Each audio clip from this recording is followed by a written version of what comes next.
Hello, everybody, and welcome to the Greenly Review. Today, I am joined with CWSpinach and BigBoyBouie, and today we will be talking about everything Kong-related. And I don't mean in a good way, maybe, I don't know. But we'll be talking about, debunking all the arguments that people have had over the past, what was it, three months? 2? 4? How many? Like just under 2 months ago. Yeah, under 2 months ago. Yeah, so I guess for the past 2 months, even the recent ones. So we're going from the very oldest ones to the very, very recent ones. So, CWSpinach, BigBoyBouie, how y'all doing today? I'm doing great. Y'all talk at the same time. And then I'm like, okay, I'm gonna go. I should have done it better. That's on me. I should have said, okay, you go first. All right. So whichever one, y'all go. Bowie, you go. I'm doing pretty alright today. Had a nice walk this morning. Chopping other up. than that, not much. The weather's pretty nice and good to go. All right, nice. What about you, Spinach? Just a standard Saturday morning. Woke up at 4 in the morning to. What? Huh? I work a security job. It's I hate it. Let's Jimmy's just put it simply. mom. I'm a Jimmy's mom. I saw that video. It was good. Yeah. No, it's just I'm a glorified bellhop, so I just did my best, just waiting for the counting down the minutes where I could come here and talk about this. And debunk everything Kong related. Debunk all the arguments. Okay, so that meme template with the guy holding the broom over his head. Oh yeah, for sure. Oh my god. All right, so in terms of arguments, so to start off, let's talk about Kong and the sedation excuse. So, as we all know, I'll just do a rundown of the scene, so to speak. Kong, Godzilla on the boat. Godzilla instigates the fight. Kong loses. He's in Godzilla's territory. And after the fight was over, or after the movie was over, people went and said, well, he was sedated because it was shown on the screen that he wasn't at full capacity. It was 80%. And I'm going to let y'all explain this. I could go right into it and just completely bypass everything. But what are your thoughts on that? Well, I think Bowie had like a good argument, or a good like real life what's the word? Analogy or anecdote toward this about like what being sedated actually is and how it affects an organism, specifically mammalian. So Okay. Well, yeah, I'm a mammal. I've been sedated through best sleep of your life, to be honest. Well, surgery, they have to sedate you, right? They're not just gonna put you on the table and cut you open, right? So afterwards, after everything's done, you're still sedated. And I'll tell you one thing: if you're sedated, or if Kong was sedated in this situation, he wouldn't have the energy to roar. He wouldn't have the energy to stand up or jump across boats or anything like that. He wouldn't even have thought of jumping across boats. He would have just looked into the water like a big doof and drooling and everything. Big lizard, come kill me. What do I do? No, not to mention at the scene where you see the sedation and where you see, like, just on the screen and whatnot, that was at least a day prior, and that is at least. We have no idea, but it was at least a day prior, because we see after that scene it is nighttime, and the scene after that it's basically sunset when Godzilla and Kong fight. It's basically like a 48 hour period, because like you said, if you were to wake up from sedation, you do not have that energy to do that. And now granted, we don't know what sedation they used, what kind of medication they used, but for something that big, it's gotta be a crap ton of whatever it is. And the fact that he's able to wake up from it and be fine and jump from boat to boat and throw punches, he's fine. The sedation was never a part of the factor when fighting Godzilla. Exactly. He was destined to lose that battle. Like, you're in the water, you have very uneven ground to fight on. 100%, this fight was not in Kong's favor, and he ultimately lost, and there was no chance of him winning. Very much so. And I'll give it to Kong that Godzilla basically instigated that fight for no reason whatsoever. He just walked up and said, no. No. Kong just wanting to go home. Godzilla, I'm pussy. You're not going anywhere. He's like, and I took that personally. Yeah, I took that personally. I think, like, I mean, that fight could have been over much sooner because, like, you know, like, we saw Godzilla is more than capable of slicing up those boats in whatever way he chooses. Yeah, he could have simply just, like, carved up each boat, like, one by one. Mm-hmm. I don't know. I think to a degree he probably enjoyed watching, like, Kong struggle, whatever. Mm-hmm. But I digress. Like we were talking about, like, with the sedation. I've only been sedated once, like, for a surgery, and anger is not, like, a reason, like, a capable emotion, like, not something you can pull off while sedated. You're too far under to be angry. You don't even feel anything. You're just like, what do I feel right now? I remember, like, counting to 10, and, like, they said, like, oh, you'll be good for a little bit. Just count to 10, and it's like, oh, okay. It's like thinking I was breathing oxygen, and then I go at, like, 4, and the last thing I remember saying was like, "Oh, you fricker, you lied to me." I wasn't even mad though, like, but so, like, and even, like, the night before, that's the point I'm getting to. The night before, Kong was pissed, right? Mm-hmm. Like, yeah, no, very much so. Trying to get out. Mm-hmm. Yeah, Gia had to go out and comfort him. Like, if Kong was sedated, if they were still sedating him, he wouldn't have been like that. So yeah, no, for sure. He would still be out cold. Because, like I said, with the amount of sedatives that they used on him, he was out cold. They had to use a crap ton. So, if that were the case, the effects would have still been lingering, but he was up and moving. He was doing everything. They would have had to have a limited supply. I mean, they're on a boat in the middle of nowhere. Very much so, yeah. But then you have to think to yourself, like, if they had the option to fly him there, why didn't they do that to start off with? Budget? I don't know. Budget. The U.S. government and everything. It's like, yeah, you know. Okay. And actually, believe it or not, Killian's in the chat right now, and he said everything we just said. He said everything we just said made no sense. I wouldn't put it past him to say that. Oof.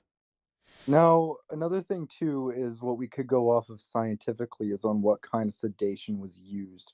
And so the best thing we could go off of are different tranquilizers used in animals today. Mm-hmm.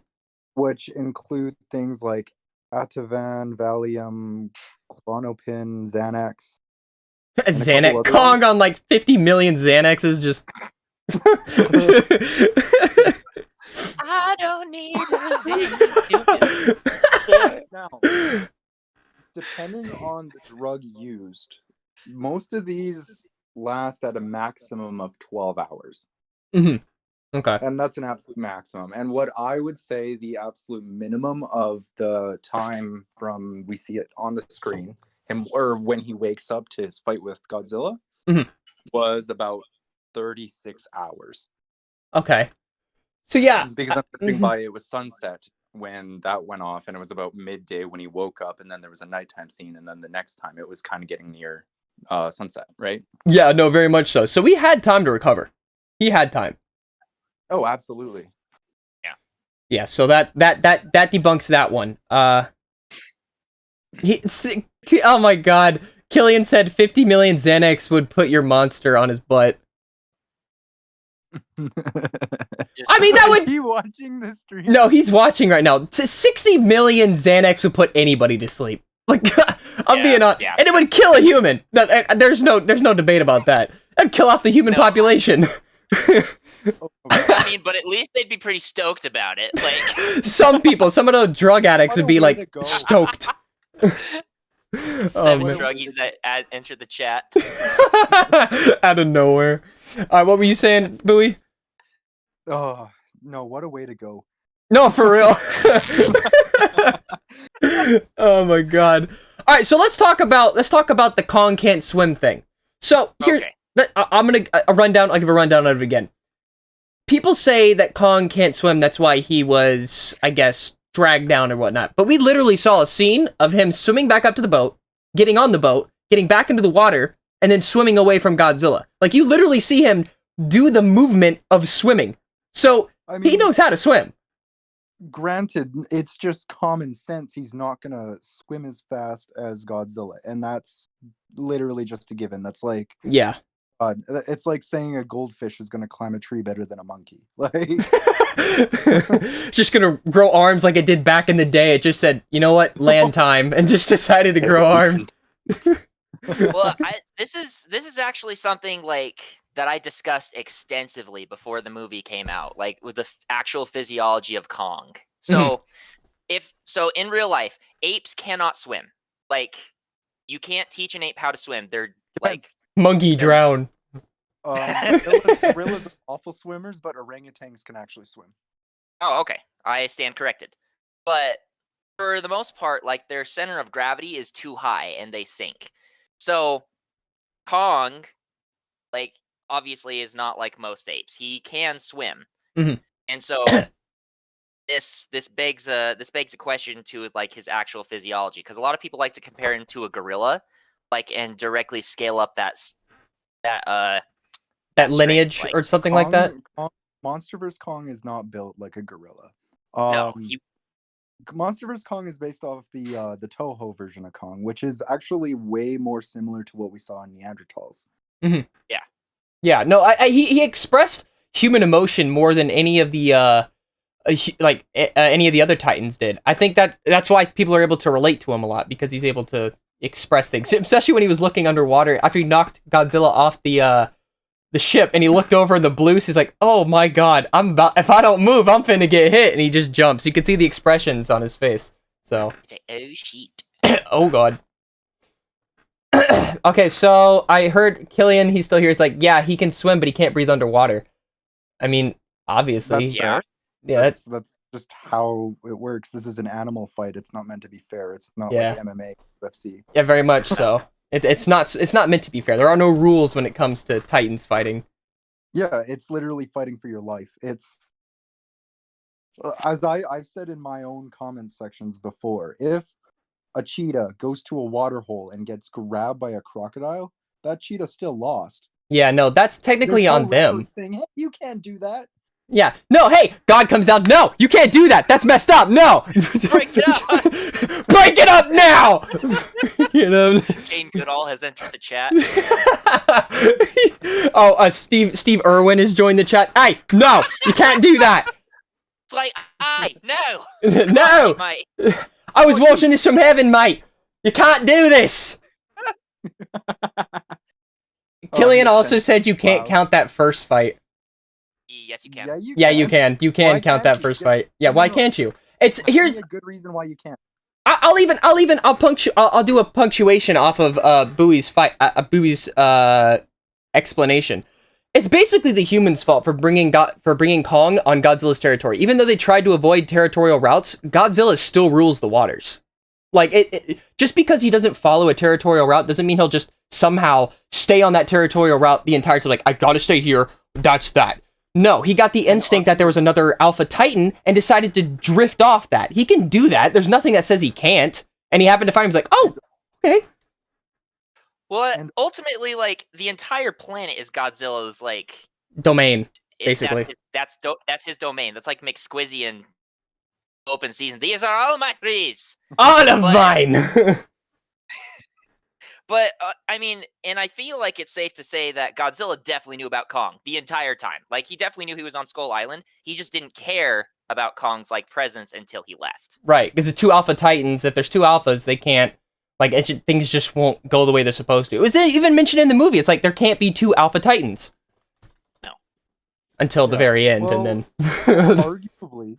Arguably, you can still blame that fight on humans, but if you really think about it, every single Monsterverse fight, unless you count the fight in the comics between Godzilla and Shinomura, are caused by humans. Yeah. If there were no humans, these fights wouldn't happen at all. Why are we so First off, in King of the Monsters, Ghidorah would have never been freed if it weren't for humans. Yeah. We're talking about the big skull crawler would have never left the floor if it weren't due to on the island. Humans are a race that needs to be extinguished. Not IRL, but in the Monsterverse. No. In all reality, these fights wouldn't happen, and in general, not blame a fight loss off of humans, just due to all of these fights being instigated in the beginning by people. That's true, but then again, like, oh, sorry, keep going. My bad. Keep going, Spinach. I was just gonna say that's kind of like that's the argument that people say that like, oh, Godzilla wouldn't have beat Ghidorah without human help. Like, well, he wouldn't have needed human help if the humans hadn't tried to intervene in the first place. He literally put Ghidorah on ice in the first place, so he was more than capable of beating him. And he was on track to beat Ghidorah once again in the Gulf of Mexico until the oxygen destroyer was dropped on them. The stupid humans! Humans are the worst. Yeah. Also, in that first fight between Ghidorah and Godzilla, it was already confirmed that Ghidorah fled because he was being overwhelmed, not because he had better things to do. Very much so. The Antarctica fight, I would have given that to Godzilla. He just straight up... Because I think Ghidorah got it in his head. He's like, oh, he fell over the ravine. He's done. And then Godzilla just comes out like, I'm not done with you. Where do you think you're going? He just flies off. He's like, suck it, loser! And just goes and runs off. Granted, if you push somebody out of a 30-story building and then they, like, show up in the elevator... Yeah, I'd be like, what the... Hold on. I would have been gone too. Yeah, Superman, is that you? What the... I'd be scared. I would be the one jumping out.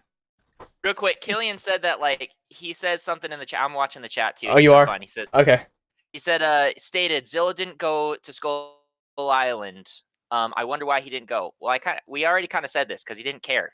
Yeah, he wasn't a threat. Kong wasn't a threat. What's a tiny little island compared to the rest of the planet? Yeah, I mean, what is he? What's the reason for him going there to begin with? No, he's got no purpose. Like, but yeah, there's none. Kong can be the alpha of his island. No, literally, if he just went there to cause stuff, that would just be a waste of energy for him. And Godzilla's being an ass at that point. The thing is, Kong was causing absolutely no problems on Skull Island. Yeah, no, I agree. Balance. When another Alpha Titan was brought out into the rest of the world, Godzilla got pissed.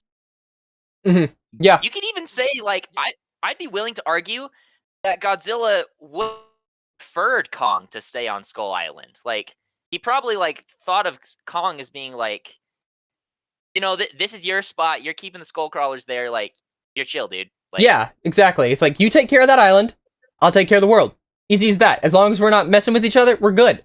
But as soon as he left Skull Island, and it was even stated by, what's-her-face? I forget her name. The head scientist. I'm going to go with that. She said, as soon as we take him off this island, Godzilla's going to come looking for him. Yeah. Like, it's just inevitable. Why are you leaving your post, bro? Yeah, it's like, what are you doing? Are you squaring up? Dude, I'm not taking this. Like, what are you doing? So, you know... and then we can all agree that Kong... there was no winning of that first fight. Yeah, no, we have to agree. Like, no. And you can't call it unfair because no fight in terms of monsters is fair. No, it's not like UFC where, you know, there is rules, there's playing fields, but this is a battle of evolutionary success between two different species. Yeah, the most equipped for their environment wins. It's that simple. Right. Going back to crocodiles, they haven't changed for millions upon millions of years for the reason that they're perfect species. Rip the Caprasuchus, though. Yeah. No, very much so. All right.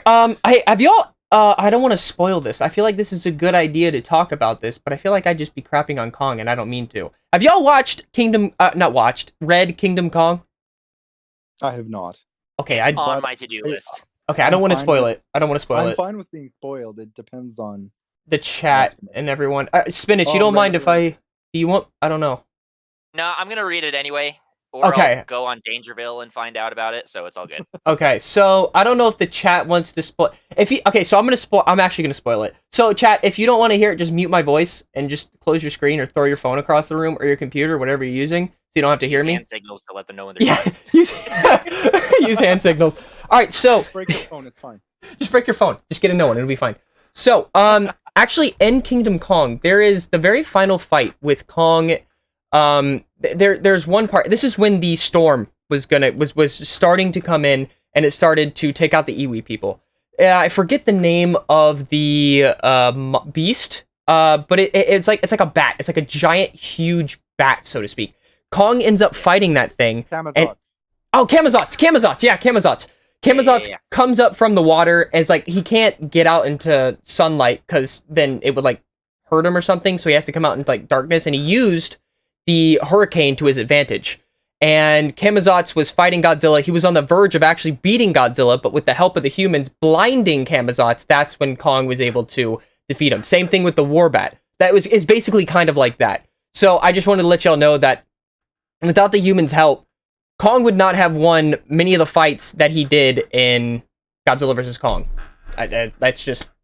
Also, wait, one last thing I wanted to bring up in the boat fight between Godzilla and Kong. Mhm. If you want to bring up humans too, if you really think about it, the humans are the reason that Kong is alive in that fight for actually two separate times. One of them being when obviously the depth charges, and the other one when he was charging up his atomic breath aimed straight at Kong's head when he was on the ground or on the ship deck. Everyone was mesmerized, my guy. Everyone's like, whoa. That's pretty neat. Cool. Alright, you were saying? My bad. Yeah, and then when all the missiles came on and hit Godzilla in the spines, which distracted him from his atomic breath, and Kong was able to get up and counter. Mm-hmm. Right. Do you think Godzilla's weak spot is his spines?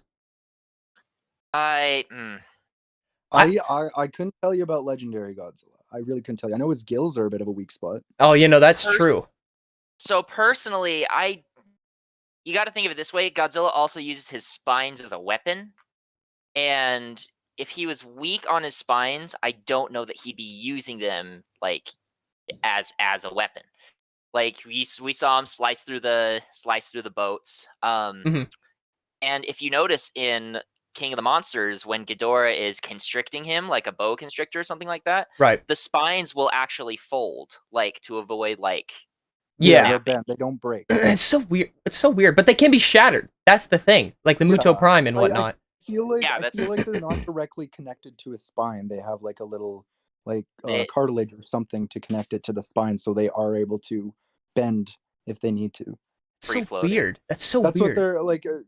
Going off of real life animals, they're saying that's a possibility for Spinosaurus too. It might have had connections that stopped it from breaking the spine. That would make sense. Okay. Yeah. No. I understand that. Huh. So the chances are it's the same for Godzilla, because yes, I did very well notice that his spine's bent when Ghidorah was constricting him. But here's the thing, like, if that's the case, like, does it have a mind of its own when it, like, stays stiff or folds? Because whenever Kong jumped off the building, right, and landed on him, like, did it fold? Because it should have impaled him. It should have, like, hurt his shoulder or something, but it didn't do that. I think this is just speculation, but you know how, like, a pufferfish, like, inflates itself? Like, it basically flexes an evolutionary trait in order to make the spines come out. I wonder if Godzilla consciously, like, flexes something in his spines to make them more rigid for him to be able to use them. Yeah, like when he heard the sound. He was caught off. Yeah. And because he was caught off guard, he wasn't prepared. So therefore, allowing Kong that window to sneak up on him without fear of getting impaled. Okay, that makes sense. Well, not to mention that, what I was also thinking, they could just be very stiff, and it takes a lot of energy to bend them in a certain direction, but they will bend before they snap off of his back. Yeah. No, yeah. That's reasonable. That's reasonable. Very much so. Okay, so let's talk about Kong beating Mechagodzilla and Godzilla didn't. Now, really quick, actually. Okay. Can we skip ahead to one argument, because I saw this mentioned in the chat just barely. Okay. Kong would have won if Godzilla didn't have his atomic breath. This shouldn't take long. Okay. All right. Hey, for the fight 3. Personally, that's like me saying I could beat Conor McGregor if Conor McGregor had one of his arms and one of his legs tied behind his back. Like, yeah, he has it. Godzilla's has it. He's always had it. That's true. It's true. You have to deal with all of him or none of him at all. So It's like, saying, Well, no, it's the equivalent of taking away an arm from Kong. It's a trait that they have. It is a natural thing that they have. It's not. It taking the atomic breath away takes away from his character. yeah, no, because Exactly. it's like a signature kind of thing. But also, you have to remember, whenever he fought the Mutos, right? That was brute strength. Like 3/4 of that movie was brute strength, right? And same thing could be said about Ghidorah. It was brute strength. He like rarely used his atomic breath. He maybe used it like 3 times. Okay, 3. And he's always had it. The tail, it does damage. It killed the male Muto. One swing into the building, impaled him, dead. Ghidorah, it knocked him off his feet. The tail did. So he's fucking huge. yeah, no, I'm not, like, seriously, his teeth, his claws, he may have stubby arms, don't get me wrong, but those stubby arms can do damage. And Did you see what it did to Kong in the boat scene? what was that? Damn.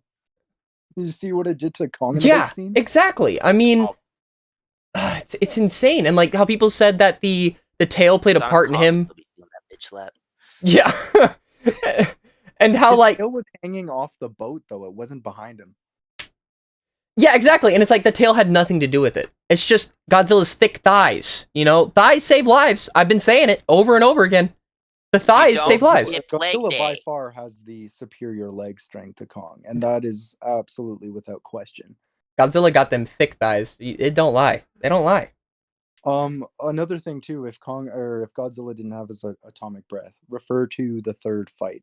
Godzilla didn't use his atomic breath once in the third fight, and Kong got absolutely curb stomped. Yeah, no, I think, I personally, and this is just speculation, I think Godzilla, because he's able to, like I've said before in many videos, he's able to adapt, evolve, and whatnot whenever he fights people. Once he used the atomic breath, he's like, all right, this isn't really working as much as I want it to, so I guess I'll just go to brute strength. And it worked for him. He was able to adapt to Kong's movements, and that showed in the third fight. I don't honestly almost argue that in the second fight where Kong, got the upper hand and won at the end, I don't think Godzilla was really trying. It kind of felt like he was toying around with Kong. Like you saw him laughing and oh yeah, no, very much so. He didn't seem like he was taking it serious at all. He was happy. He's like, finally, man, I get to beat, because he had so much pent up anger from being having his mind messed with from Mechagodzilla. He finally got to let out all of his anger. Yeah. Yes. It's like, I just want one day off. One day off. I'm gonna take it to the best of my ability. And there's another argument. We're gonna go off the second fight. I know we're going off tangent a little bit, but at the same time we're not. People are arguing whenever the atomic beam hit Kong, they say it didn't do anything to him, so the beam was irrelevant. My argument after that, he literally sounded like Chewbacca getting shot. Yeah, no, and like I know he was grazed. If it was hit straight on, that would have done a lot more damage. It seared him. It grazed him. So he drilled a hole through the fucking earth. Yeah, if he were to use that full power against Kong, he would have blown a hole through the monkey.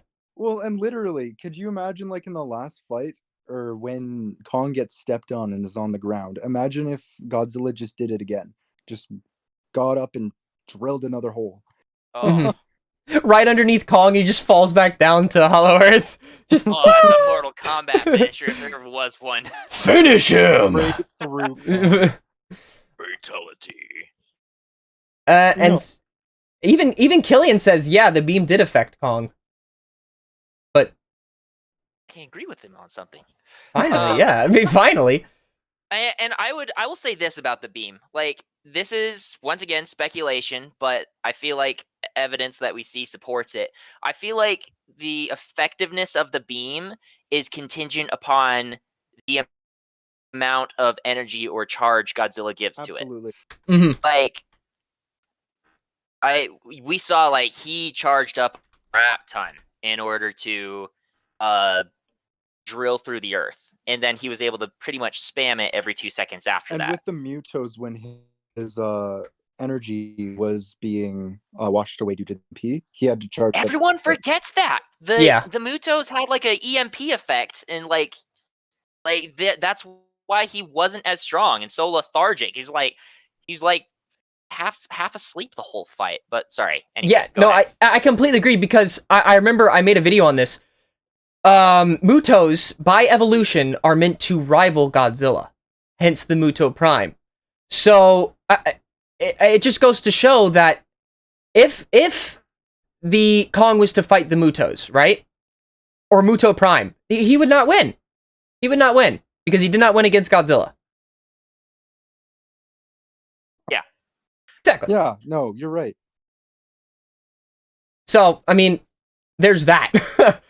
Alright, let's see, what else? Do you want to talk about... We could probably go back. Okay, alright, we're gonna go back? Alright, good thing. Alright, let's do it. So, Kong beating Mechagodzilla and Godzilla did. Alright, what's your take on that? Okay. Neither of them would have beat Godzilla alone, or Mechagodzilla alone. Mhm. Like, if within those circumstances, Mechagodzilla was literally designed to counter Godzilla. Like, he's bigger, he's faster, he's got longer arms. Right. Arguably, you could make an argument saying that you could say that he's either more intelligent or is a quicker problem solver.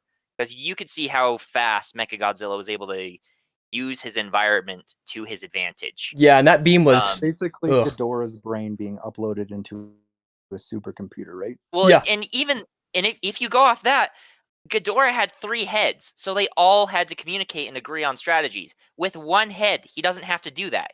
He takes all his hyper-aggressive tendencies and just like, let's go now. Yeah, no, for sure. Yeah, Kevin's taking the reins. Bad idea, but he's taking the reins. Kevin's like, I don't care. I'm gonna do whatever.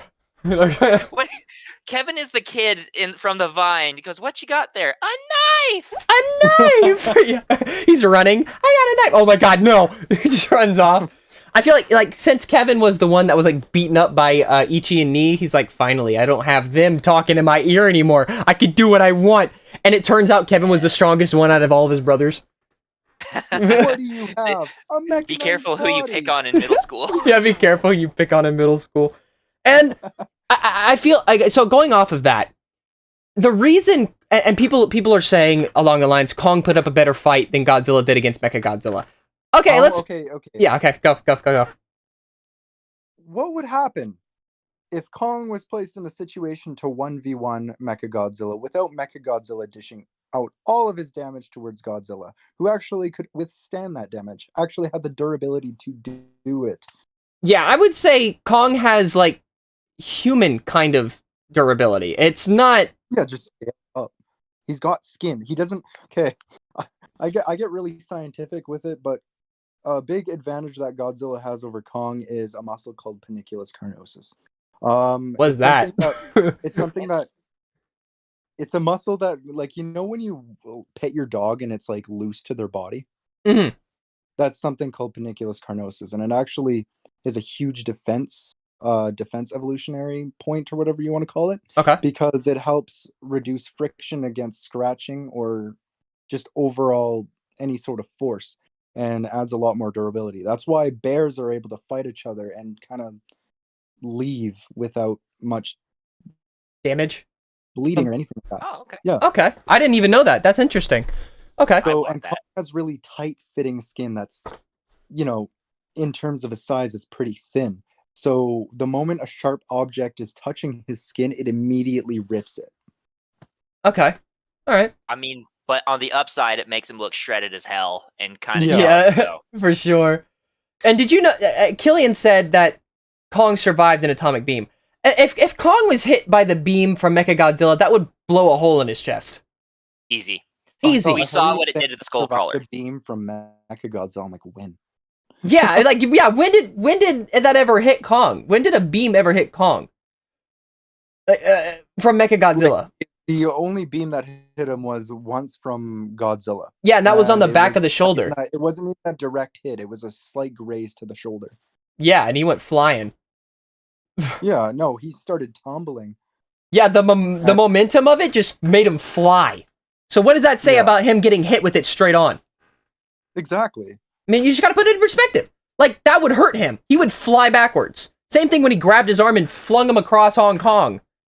May I also add that this is after the fact Godzilla used a shitload of energy drilling a hole to the center of Earth? And that's something else I want to talk about. You see, the reason Godzilla did not put up as big of a fight against Mechagodzilla is because he was not at full power. He really wasn't. At all. Like, no, he wasn't. You could even tell in his movements, he was very lethargic. No, Like, yeah. A real life equivalent would be like comparing someone who just ran a half marathon and then puts them in put them in an MMA fight. Yeah. And then have them fight Conor McGregor. Yeah, you would not do so well. You really wouldn't. You wouldn't. And I mean, the fact that he was able to keep... I keep saying this. Godzilla's durability is what kept him alive in that fight. Because you saw when he got hit by the beam of Mechagodzilla, it singed him, but it didn't, like, break through. And that just goes to show how absolutely insane Godzilla's durability is. I was in pain for Godzilla a lot of that fight. Exactly. With Godzilla, in terms of real-life comparisons, I honestly don't really compare him to a crocodile unless he's in the water, but his land fighting is very similar to what you see in bears. And I think we all know how strong bears are. Oh my... And how durable they are. I've seen bears take shotgun blast to the face and just... Dude, oh my god. Killian legitimately said he would have dodged it because he's too fast. And the percentage doesn't... He literally did, and he said the percentage does not matter. His abilities are the same. What? Yeah, What does he mean? I think what he means is he's okay. So he said the percentages. This is speculation. The percentages does not matter. His abilities are the same. Let's put Kong in the position. Okay, he fights. Let's just in a grand scheme of things, he fights 3 skull crawlers, right? And he gets beaten up from it and has to fight Mechagodzilla, right? He's gonna be very, very tired. Doesn't matter. It's not going to matter. His abilities are still there, but they're not going to be as like potent as they were when he was at 100%. A massive difference between Legendary Godzilla and the Legendary Kong is Legendary Kong is both a radiation and a calorie feeder. So obviously these titans are described, they have to feed off radiation to get this big. So Kong must also feed off of some sort of radiation. But we also see him eat things, and multiple times too. Kong requires actual calorie intake, as Godzilla is purely radiation. Yeah, like even a human. Even his physical energy is based off of how much radiation he has. When he uses his atomic breath, it drains his energy in general. It's like dehydrating us or starving us, right? Yeah. It's just a huge difference between the two. Godzilla using his atomic breath also hinders his physical ability. Yeah, for sure. And then the fact that you can put 2 and 2 together makes Godzilla like a literal powerhouse in terms of... Because, like, if Godzilla... And there's another argument. They say Godzilla solely relies on his atomic breath. Which is... It's absolutely capped, because if he just solely relied on his atomic breath, he wouldn't be king of the monsters. Because, as we've seen from the last 2 movies, he can throw hands. And he can use his tail and his teeth. So... Oh, absolutely. It just... You know... I feel like in some fights, like having his atomic abilities was crucial for his win, and I do think it was crucial for his win against Ghidorah. I do believe if Godzilla didn't have use for atomic breath or anything, unless we're counting the ocean scene, because Godzilla had that one in the bag. Yeah, no, I completely understand. Not beating Godzilla in the ocean. It was as simple as that. Inevitable. Anybody can agree with that. But on land, I do 100% believe that Godzilla does need his radiation abilities to beat Ghidorah. But this is Ghidorah. This isn't Kong. Oh my goodness. Big marginal difference between Ghidorah and Kong. Yeah, he's saying again that Godzilla's not King of the Monsters, when, in fact, at the end... The title is quite literally King of the Monsters! It's literally confirmed, though. Yeah, he is King of the Monsters. He reigns over. And if you've seen or read Godzilla Dominion, it goes farther on to explain why he's King of the Monsters. Now, have you all seen that? Or watched it? I've seen a couple, I read snippets of it. Okay. So, I don't want to spoil it. I'm not going to spoil it. But he fights a lot of monsters that we haven't seen before. And absolutely curb stomps them. So... And another huge reason of his fight against Kong is Kong doesn't have the lifespan of a Godzilla. Yeah. Godzilla is quite literally, and this is at minimum, 1,000,000 times Kong's lifespan in age. No, I have to agree because it's different. It's And different that is species. You could even Because like at maximum, Kong is 250 years old, and that is at absolute maximum because he was still a teenager in Skull Island. Godzilla is 252 million years old, and that is confirmed. He has so much more experience under his belt. An old man beat up on a child. I'm not even lying. He beat up on a child. off my lawn. Get off, you whippersnapper! He beat him into submission. But not for me. Yeah, not for me. Oh my goodness. Oh, that was so good. Okay, are we ready for the next argument? Yes. It actually leads off of what we were just talking about, the how Kong was able to put up so much of a better fight against Mechagodzilla. And my argument to that is, and you can agree with me, I don't know if you want to or not. But if you get shocked with millions upon millions of volts of electricity and you wake up, you're gonna feel energized. You're gonna have like, because you've got so much of it and you're just like, okay, all right, cool, yep, I'm up, we're good. It's like being revitalized from the dead. You're like, It's like setting out a line for Kong, like, go get him. Yeah, go get him. That's accurate. Exactly. That's why he was so energized in that fight. I mean, it only makes sense because he was revitalized from being curb stomped by Godzilla. Plus, you also have to like, I have to give Kong this. He has a pretty impressive healing factor. Like you see all the scratching in that third fight, right? Yeah. It's basically just scars at the end of the Mechagodzilla fight. Yeah, no, I completely agree. Another great example, like Sam L. Jackson, like napalm the feck out of him. Like Kong was down, ready to die, but was back up in a matter of seconds. So that's true. You know, it probably requires a lot more energy for him to heal, but I feel like it's safe to say that his recuperation rate is much higher than Godzilla's. And I'll give it to Kong. He's smart. He's smart. He can he can react to a lot of things. He'll try to adapt in terms of who he's fighting. Same that happened with Skullcrawler. I am always very impressed with Kong's reaction time. Very much so. Yeah, I'll give him that. I'll admit that like Captain America shield when he like blocked Godzilla's beam was pretty damn cool. Yeah, that was pretty cool. That was actually really cool. I also like, I don't know, another example of this is the last thing. Like Mechagodzilla's tail was absolutely terrifying.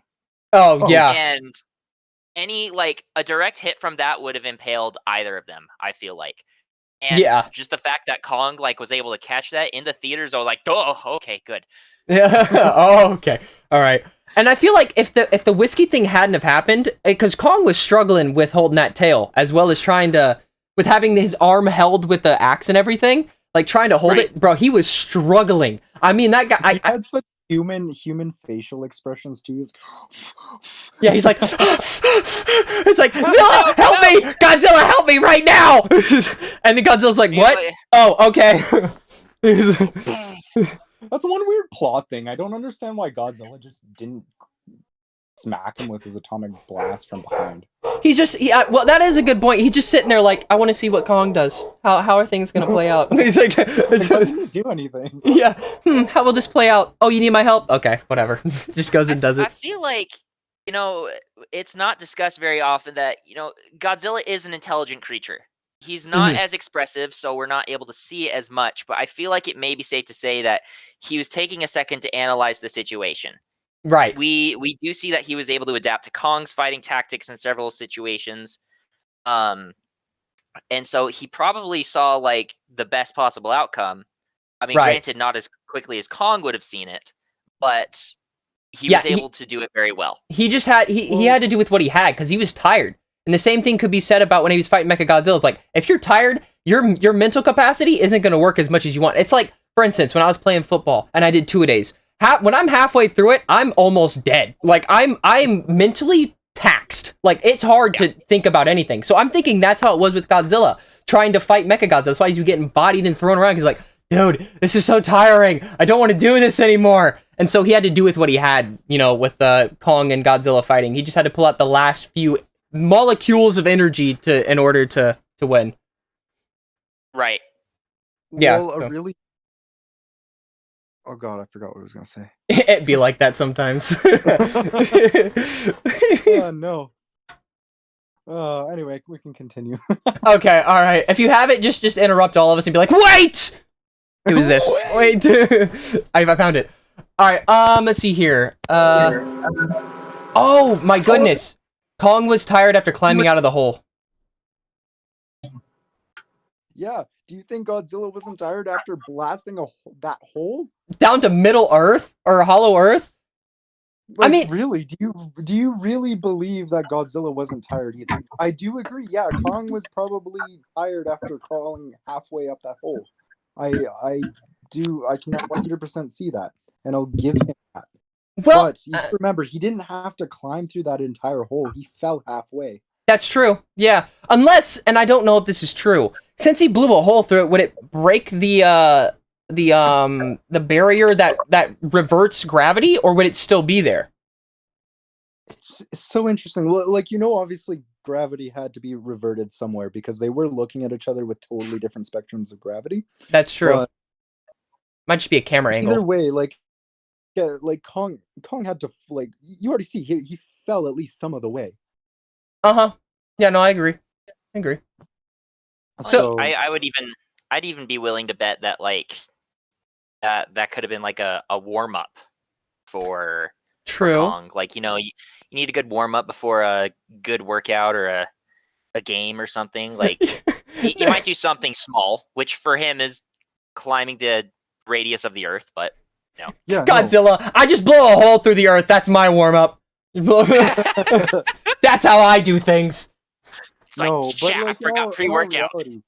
Yeah, I could definitely see him being tired after climbing halfway up, but you can't take that into consideration without taking into consideration that Godzilla literally just blew a hole halfway through Earth. And I mean, in the grand scheme of things, the tiredness between the two would be astronomically different. You're climbing up a hole, that doesn't take as much energy, right? Because with the gravity inversion and everything. But with Godzilla blowing a hole through the Middle Earth, that takes a lot of power. That takes some energy. No, let's take it this way. How about, like, okay. like humans have to stay hydrated, right? Mm-hmm. Right. Imagine us, I know this sounds freaking ridiculous, but imagine us, like, spewing out a bunch of water out of our body. Squirtle. Squirtle.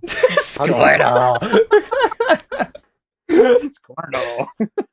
But, like, could you imagine how you'd feel, like how dehydrated you'd feel? Oh yeah, no, especially since we're like 74%. Dude, I'd feel so dehydrated. That makes sense though. That makes sense. No, absolutely. And that's my argument about that. Yeah, no, I completely agree. Like, and with Kong, it's like rock climbing, so to speak. Like, if you do it once, you're not as tired. You know? I mean... Oh, exactly. I mean, granted, it is a really long hole. Well, yeah, no, very, very long. Like, but rock climbing in general, like, even if you're climbing, God, what would the equivalent be to a 6-foot human? Like, that would be very... I don't even know that there is an accurate equivalent, because that's miles. Like, wouldn't that be 10 Mount Everest on top of each other? Or something like that? It would. Yeah, no, that would take a lot of energy out of you. You wouldn't make it very far if you're just a 6-foot human. Something else you could consider is that, like, at one point, gravity just won't exist because, like, the pole between, the walls surrounding you would equal out, and you just kind of float, kind of like a monorail at some point. Exactly. You just break. Exactly. So not to mention also, you got to remember he had energy as he was falling halfway. So as soon as he broke that gravity barrier, he would have still been going forward due to the kinetic energy that he was building up falling that distance. That's true. Yeah. No, I completely agree. That makes sense. So it almost kind of cannoned him through a big part. So I'd almost argue that it was only like 0.5% of his energy or something. Through the entire hole, it would have been something like not a quarter, but like 35 to 40% of that hole he had to climb. Yeah, no, I agree. But again, we don't know how deep it is, so that's kind of that's well, you something. can take it into consideration, right? Like, you can understand, like, how, like, obviously halfway gravity is just fighting each other. Mm-hmm, right. like obviously you don't understand the kinetic energy, but I could imagine he was falling at terminal velocity before he reached the neutral point, right? Yeah. So I could imagine he still went up quite a ways after that because he still had so much kinetic energy. No. Yeah, that makes sense. I'd agree with that. Yeah, I agree. Like you guys have played Portal, right? Oh, I play Portal. Like when you like blast a portal under you and over you, and then like in mid falling, you just like gain your speed and then blast a portal somewhere else, and it just shoots you. Yeah. Yeah, it's kind of like that. It would be like, yeah. Yeah, I completely agree with that. That makes sense. So, Anyway, we can go on to our next one. All right. The axe was nerfed against Godzilla. How? It literally went into his thigh, like to the bone. Exactly. Yeah, and it's like, I mean, I feel like that makes sense that it would it would hurt him because that's a part of his species. It's a part of his scale. You know, it makes sense that it would hurt him. I mean, I wouldn't say hurt him because he really didn't feel very much of anything. He didn't react to it. So the difference between being hit on the thigh compared to the top of the head, and honestly, like, there's a big debate going on if he actually got hit or not. I don't think he did, but even if he did, you got to remember that's straight skin and bone. That you're not just going through flesh. Right. True. Right, and there's another thing you can consider. Like you can consider, Godzilla's pain tolerance. Like me personally, like I'm a smaller guy, but I have a relatively high pain tolerance for somebody my size. So, I mean, I'm a cheerleader. I throw people, and there's been situations where I've had somebody's entire body weight land on top of my face, like, and you work past that. Right. I feel like it's safe to say that to a degree, Godzilla, like, there's probably a level where that passes where he doesn't feel the pain to the point where he just goes, I don't have time for this. You also got to remember adrenaline is also one of the best pains there is. Yes. Oh, yeah. One of mine was when I accidentally cut my finger with a chainsaw. How do you just accidentally do that?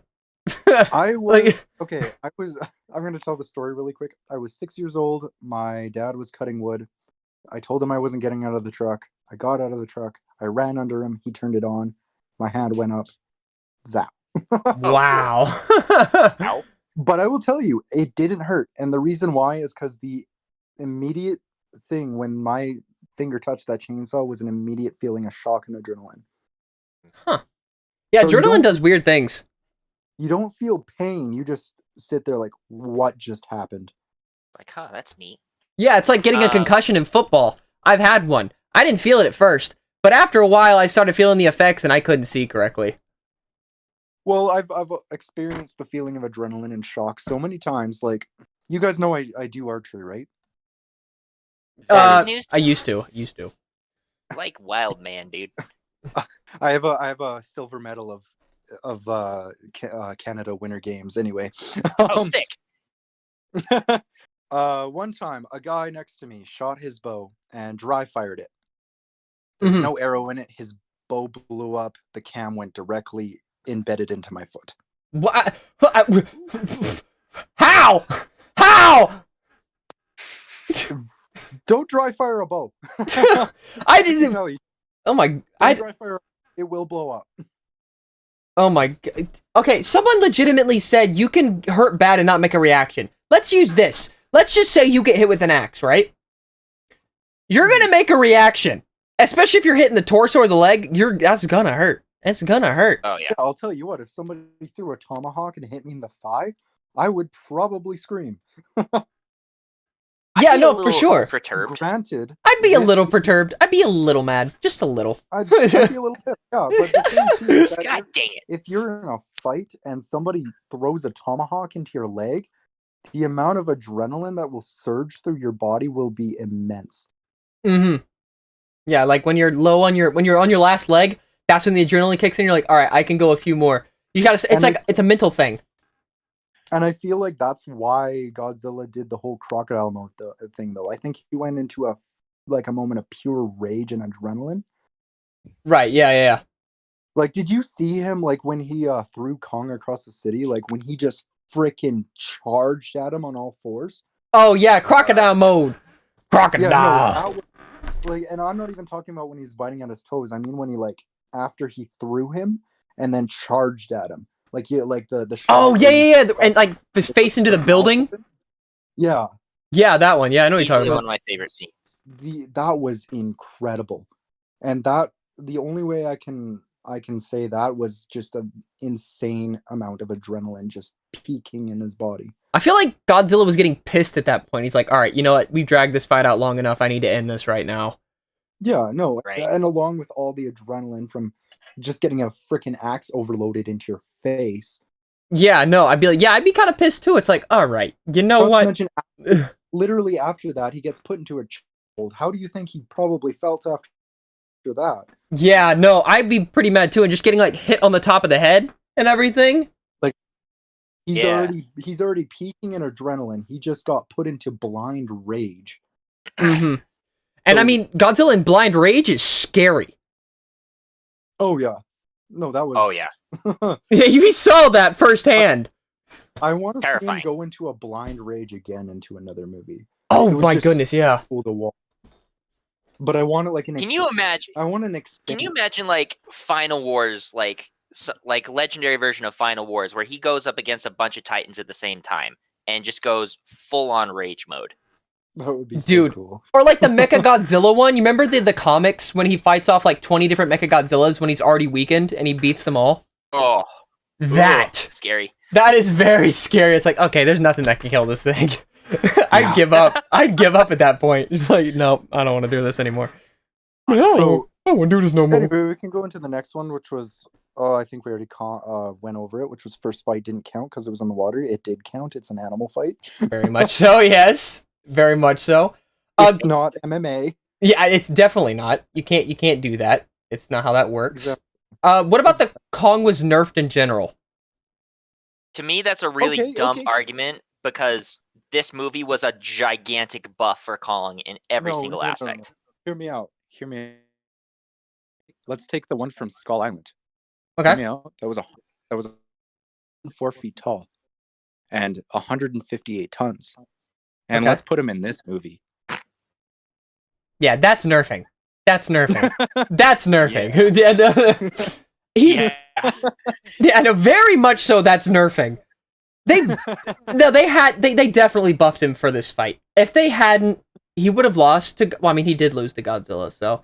But you know, they had to buff him for that because every single movie, Kong related or Godzilla related, led up to this, and that was stated by the director. It led up to this final movie, or supposedly final, but you know. Hashtag continued Monsterverse. Yeah, hashtag continue the Monsterverse, which we'll get into that. We'll get into that soon. But he was not nerfed, and there's no need to go into it more. He just wasn't nerfed, like at all. Okay, let's see here. The second one, the one that I said on the 5th. Y'all reacted to this one.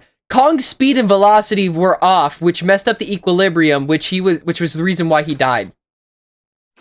My comment to that was just two skull I can't. It's like I feel like at that point they were just getting desperate in terms of excuses. velocity are off, which messed up the Equilibrium. Come on. Stop! That's literally my reaction to that. Is that meme of the Godzilla suit in a wagon that says Godzilla had a stroke trying to read this and fucking died. No, for real. Like I saw this on one of my posts. I'm like, really? I didn't even want to ask anything. I really wanted to ask him, can you elaborate? But at the same time, I knew that whatever they were going to say was going to be absolutely blasphemous. I honestly don't know that one. Like, it's like, give me a real life comparison. Exactly. Like, please.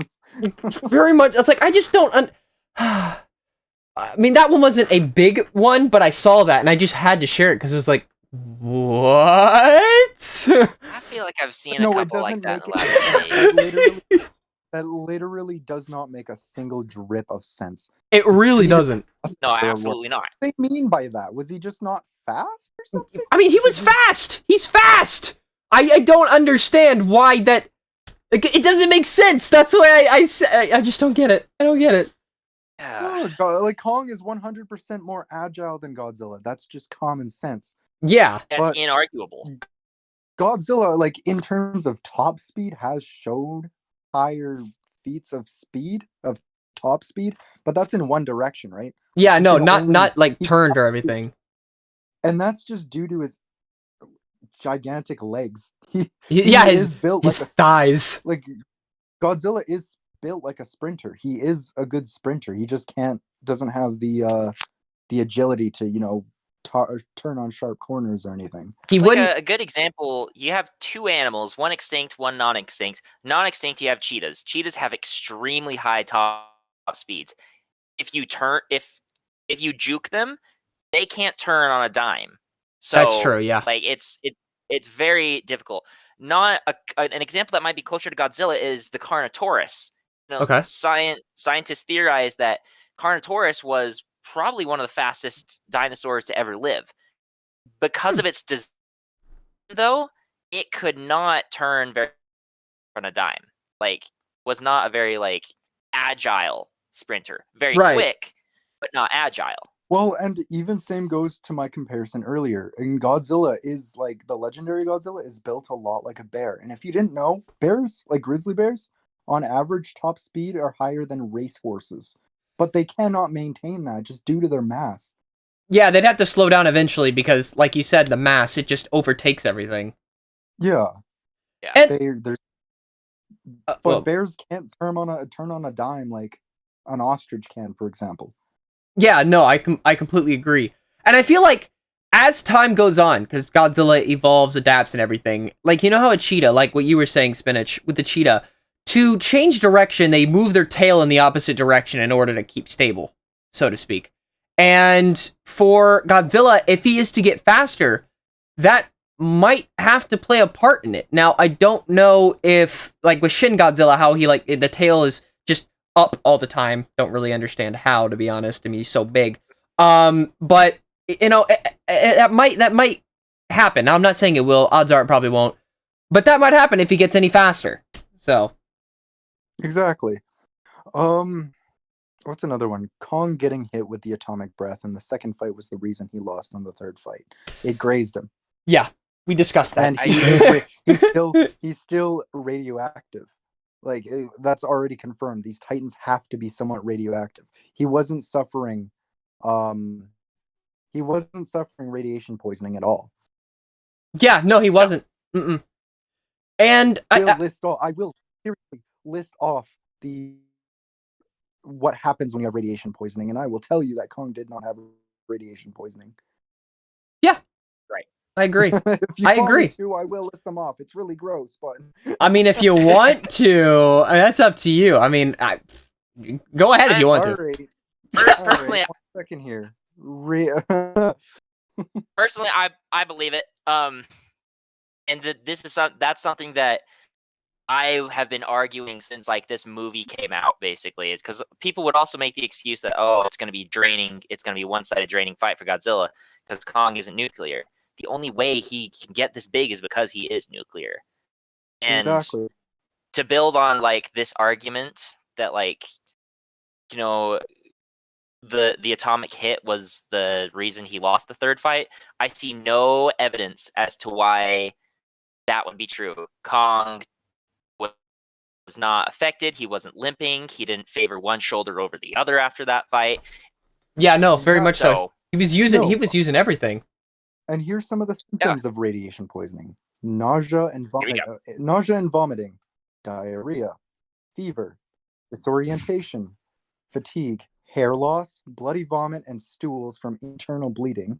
Children with webbed feet. Oh, go ahead. Children with webbed feet. Children with webbed feet. Sounds awesome. Awesome. They can swim now. Sign me up. I got it. Yes. All right, keep going. Infections and low blood pressure are the other two.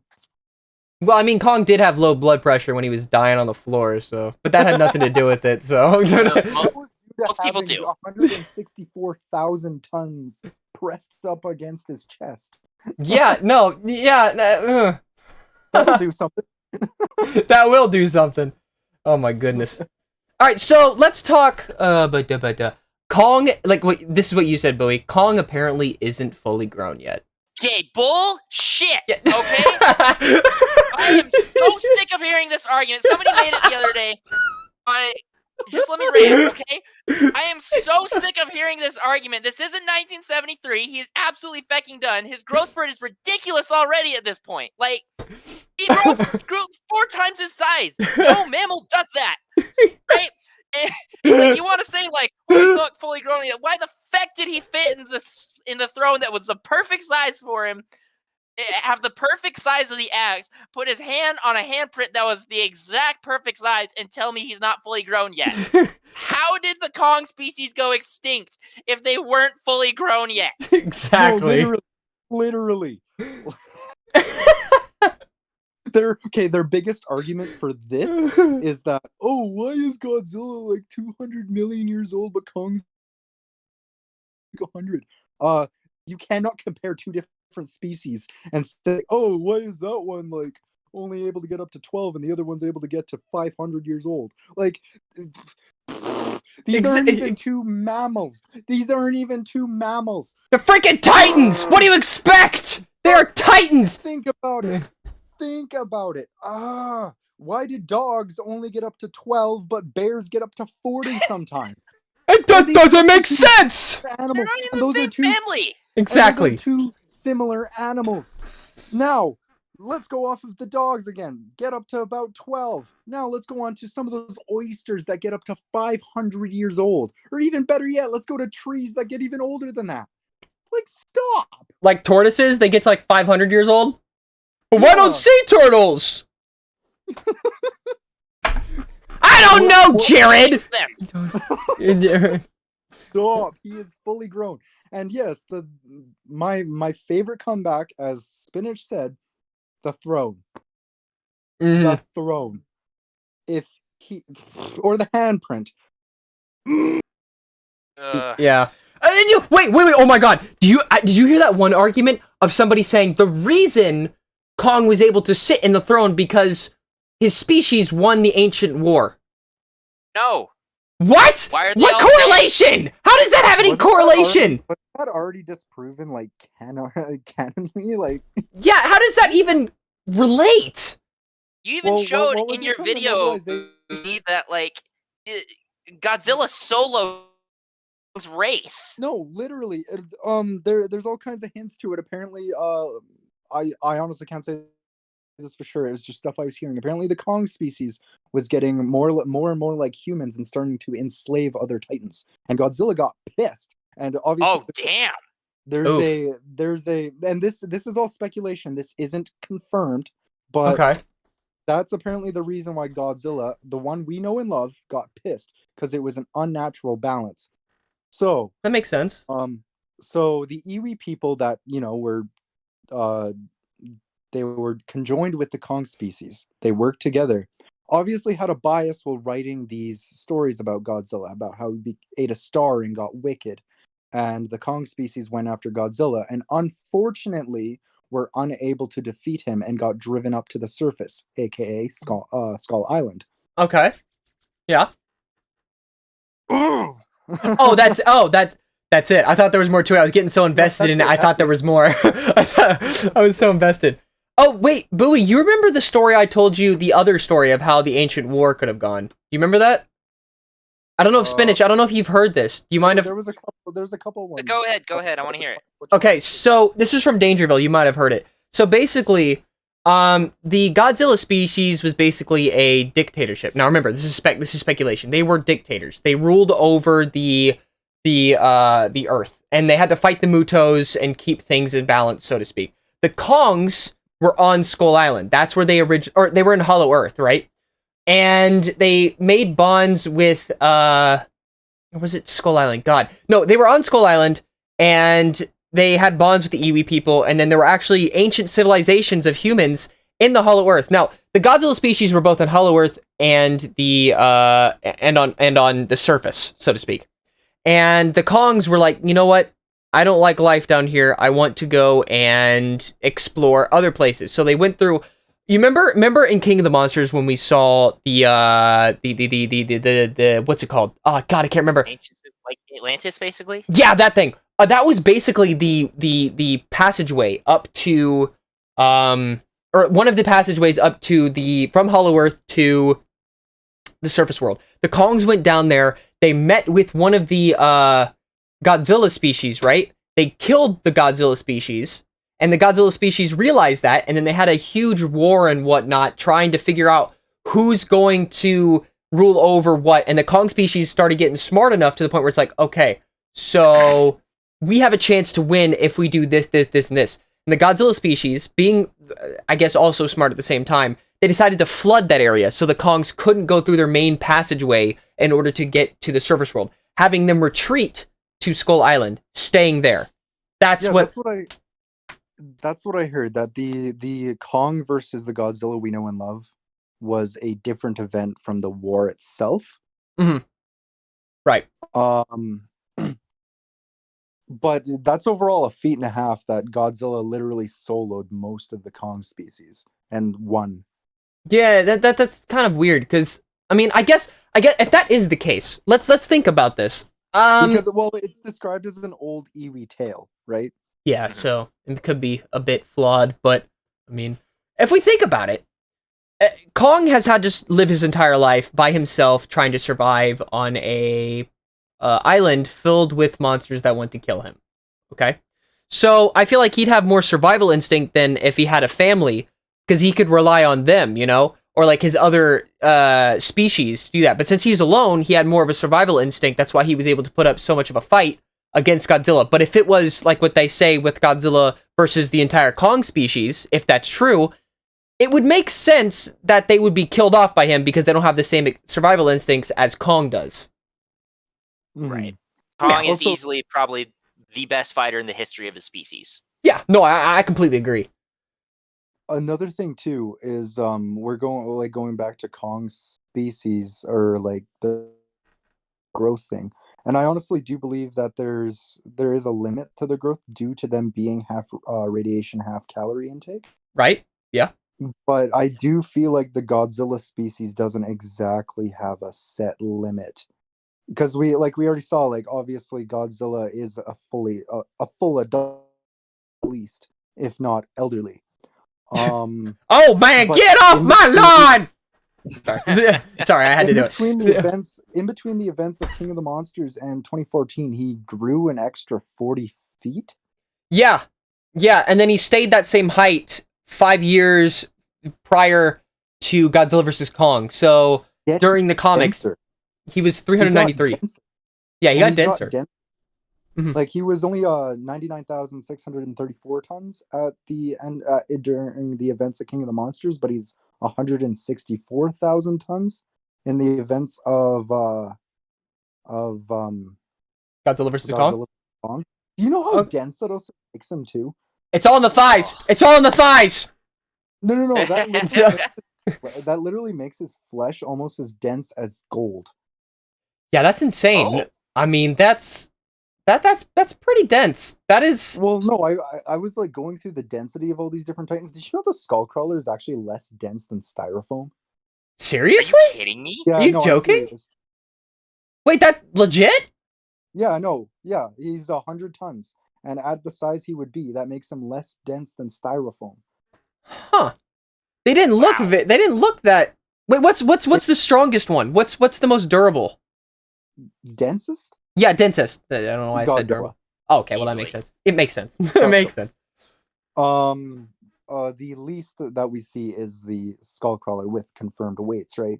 That's less dense than styrofoam, right? But I feel like that's just an issue of creators just like not doing the math, because I'm gonna go through a math lesson right here.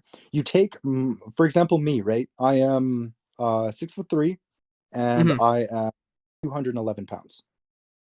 Okay. Now, double my height, keep all the stature. So basically, yeah, just take my height, times it by 2, but I'm literally the same. Same weight. Yeah. Not the same weight, the same structure. So like I haven't changed, like I haven't gotten skinnier from it or anything. I'm still of the same proportions. Okay. Now with double the height, I would be 8 times the weight. Ooh. Oh my goodness.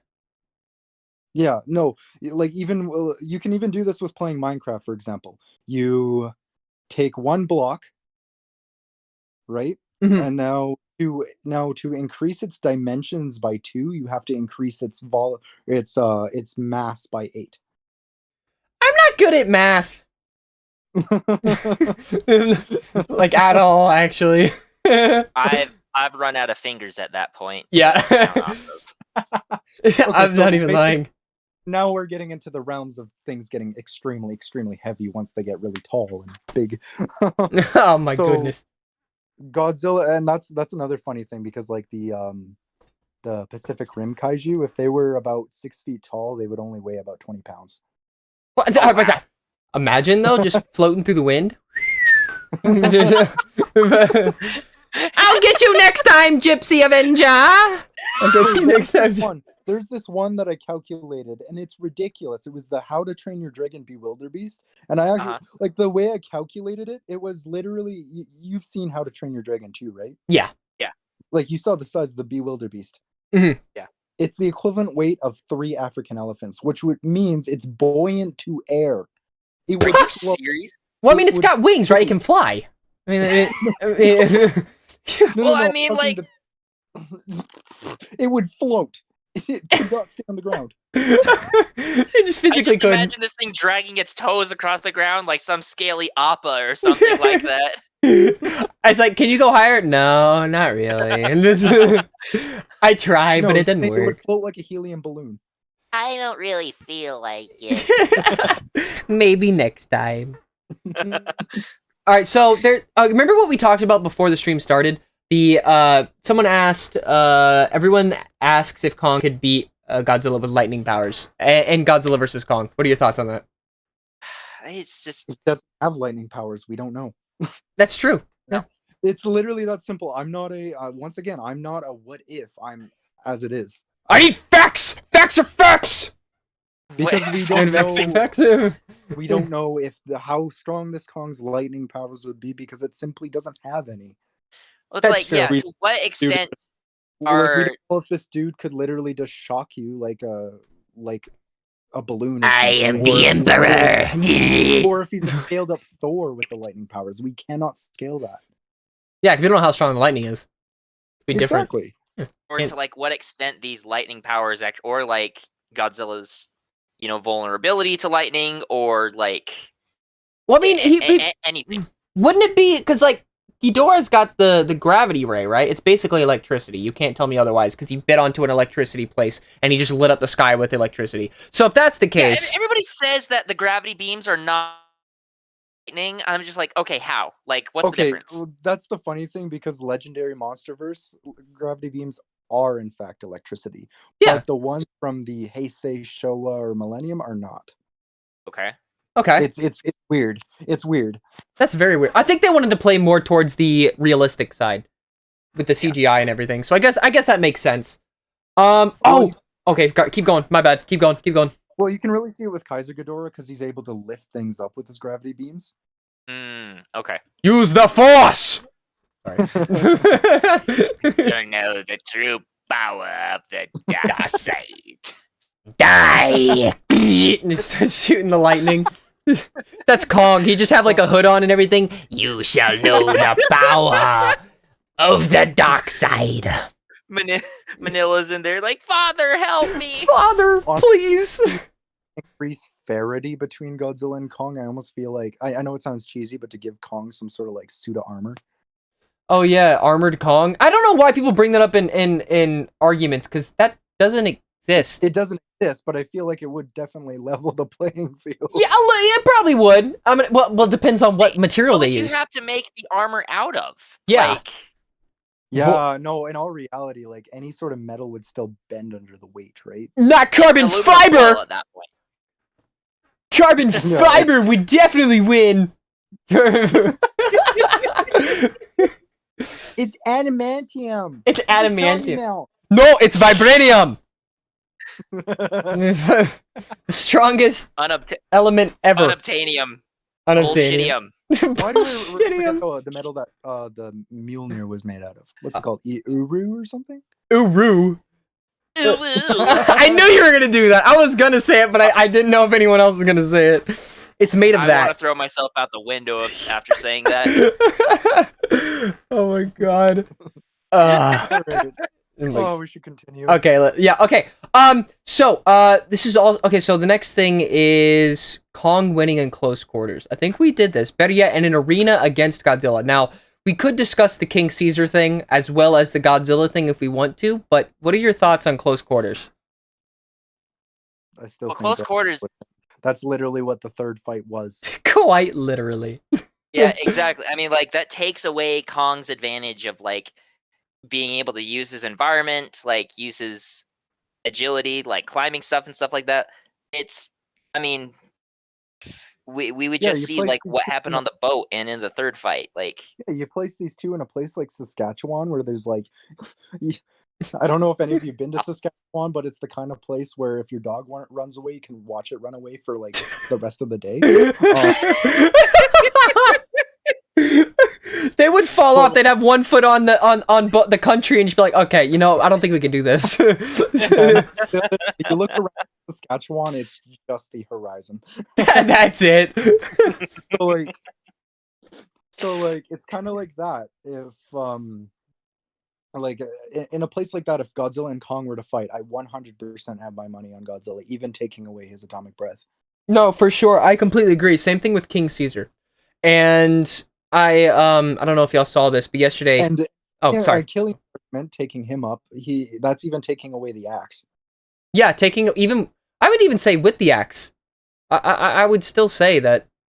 Yeah, no, I agree because we already saw that axe almost does nothing to others when it's not charged. And he barely even had it half the time. Like, it was always blown out of his hand or something, or he lost it. He spent most of the second fight chasing the axe. And he spent most of the movie looking for the damn thing, and then he ends up losing it. No, and even in like that final confrontation at the end of the movie, he's like frantically grabbing for it. He's like, oh, no, please, no! He grabs it. He knows it's his only chance. Like, that should say something when the only way to level the playing field is to basically give Kong the Mjolnir or Excalibur of the Monsterverse. Like, and I can already hear Killian saying it right now. It's like, well, if he has to rely on an axe, what does that say about Godzilla as a whole? I can already hear him. I can already hear it from him. A lot about Godzilla as a whole. Yeah, Godzilla already is whole. Like, you're adding No. DLCs onto Kong at this point. TLCs. If I feel like I have to go into a fight with a hatchet or something, if I feel like I have to, I already know I'm inferior to that individual. Yeah, it's like me going up against Jason from Friday the 13th. I know a gun or anything except for a nuke is not killing that thing. It's not working. Like, I don't care what you do. You could chop off his head, he's still alive. It's like, what? Huh? What? So yeah, it's basically like that. Yeah, exactly. It's like, I don't know. Yeah, but that shouldn't saying it's like, oh well, that doesn't make Godzilla look good because he had like an axe is what takes him down when in fact it didn't, to be honest. So no, precisely. Like, it's just Kong does need that axe to stand a chance against Godzilla, and we see that very much so. The only fight where he actually stood a chance is when he had the axe. Mm-hmm. And even so, like, And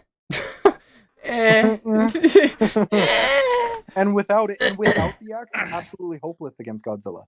Well, even with the axe, Godzilla like displayed enough intelligence to know that he needed to avoid it or to tank it. Right? Yeah, I would yeah. even argue Godzilla knew that he would need to overload that axe, otherwise it would have cut into him. Well, I mean, it's a part of him, so I would assume he's like, okay, so if I overpower the crap out of this thing, it's gonna explode. I would think it's like he has the foresight, because I mean, it's literally on him. He has it. That's a part of him. So I would assume he knows what it does. Yeah, I'd assume he knows what it does.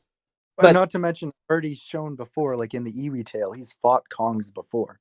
Yeah, no, very much so. So he knows how, and plus, also, in the throne room, there were a line of axes, and I mean a crap ton of them. So Oh, yeah. it makes sense that they would have had axes too. Oh, exactly. It's kind of like, well, I bring up bears a lot, but like, if It's you want to because go you're in fight a Canada. bear, if you want to Bears go are fight nice. a bear, you better bring a nice weapon with you. Good old Rudy Tooty aim and shooty. Yeah. 360 no scope. Ooga booga booga. Bow. Good job, bitch. Yeah. Yeah. I'm gonna tell you right now, I am not fighting a grizzly bear hand to hand. It's not happening. I wouldn't want to fight a polar bear. I'd just go to sleep. It's like, nope, not risking this. Nope, not happening. I came face to face with a black if it's bear. Black, fight back. If it's brown, lie down. If it's white, pray. Yeah, if it's white, good night. You're not getting out of that one alive. Just saying. Absolutely not. All right, so what other arguments do we have for this? Because we've reached the end of the list on the Discord server. Having plot armor. Oh, we forgot that. Ah! Okay, yeah. So Godzilla and plot armor. What do y'all got to say about that? No. No, just no. Discussion. Just no. Given the fact Godzilla was the bad guy for most of the film, you don't give the bad guy plot armor. Yeah, no one does that. Literally, he never displayed one moment of having plot armor. I mean, the that's true. closest thing we can talk to is the axe overloading, but that just makes sense. If you want to talk plot armor, it's Kong conveniently finding an axe. Yeah, and finding the home of his people, and putting up a good fight. That's if you want to say plot armor, that makes sense. And the whiskey thing, that's plot armor. Oh, definitely. Yeah, no. If you want to, like, honestly, I feel like plot armor was against Godzilla, and he still won. Yeah, no, it was very much like against even him. in the Mechagodzilla fight, like, why didn't Godzilla just use his atomic breath when his mouth was being pried open by Mechagodzilla? I think, like, I think, and this is just speculation. The reason that didn't happen is because he was afraid that since it was such close quarters, if they were to do that, it would explode. You remember Iron Man 2? Whenever Rhodey and that kind of thing. That's what I'm thinking. It'd be so close quarters, it would like singe all of the skin and everything off of his face or something. That's what I'm thinking. If I remember correctly, in the Heisei era, when Godzilla and Mechagodzilla had a beam struggle, it did blow up. Oh, yeah. Okay. Makes sense. Oh, no. Or same thing with Final Wars Godzilla and Kaiser Ghidorah. When they had a beam struggle, it blew up. I know that one for a fact. Okay, yeah. And wait, wasn't it Godzilla who threw Kaiser Ghidorah, or was it Des Ghidorah into the sky and did that 360 and shot upwards and blew him out into space? That's when he threw Kaiser Ghidorah into Watch me look cool! Wow! Then just shoots it up. 360 no scope! Booga booga booga! So at the end of Final Wars, Godzilla did have plot armor. Because just so conveniently, the humans just like, oh hey, we have a blaster that shoots radiation. Let's pump it all into Godzilla's spines while he's getting drained. Yeah, same thing. I think for Destroya. All of a sudden he has the red spiral ray, and it just completely destroys Kaiser Ghidorah out of nowhere. Just hey, I got it now. And like the burning mode, we've never seen it before. Yep, I'm just gonna turn this on out of nowhere. Just and people are talking about 100% versus 100%. Do you understand what Godzilla's 100% is? We saw that at the end of King of the Monsters. No, yeah, that's 100%. And there are still people who say, yeah, Kong would win against thermonuclear Godzilla. What? No. Yeah, absolutely not. No. Are you kidding me? Well, remember when Killian said, "Oh, Kong overall," just like any kaiju. Really? I'd like to see Kong win against any kaiju from the Heisei era. Any of Godzilla's opponents, period. Yeah, pretty much. Yeah. Well, I mean, unless you're counting like from some of the Showa era ones, such as like Kamakiris or Kumonga. I feel like Kong would have a chance against those ones. But, yeah, very much so. Oh no, the Heisei era. No, Kong would enter the Heisei era universe and just immediately die. Yeah, true. Immediately. People say for the Godzilla thing, it's a fair comparison. He got a power boost from Mothra and a nuke. And I've stated this before. Yeah, I understand the nuke, but that's mainly because of the humans dropping a freaking oxygen destroyer on him. One of the most powerful things. It was also still radiation given to him. Like, it's not like he can't do that again, right? It's not a one-time scenario. And Mothra only stabilized it. Mothra isn't the reason he went thermonuclear. He was going to. Yeah, no, he was going thermonuclear regardless, and it would have probably they been explicitly said it. Yeah, no, yeah, very much so. Way before Mothra even shows up. Yeah, that she just amplified the crap out of it. Yeah, no, and honestly, I feel like it would have glowed blue too if Mothra wasn't a part of it. That would have been cool. Not gonna lie, would have been kind of cool. Been Wait, no, actually, here's the thing. She radiated blue energy, so why wasn't it blue? I don't know. That doesn't make it. I'm not gonna. I think the only reason it was red was to pay homage to Burning Godzilla. I guess that makes sense. Yeah, that makes sense. I mean, I don't know. I feel like it should have been blue. It would have looked cooler, but whatever. It's fine. It is what it is. That's cool. If it was purple like Shin Godzilla. What was that you cut out halfway through? Imagine if it was purple like Shin Godzilla. Oh, that would be so cool. That actually would be kind of cool.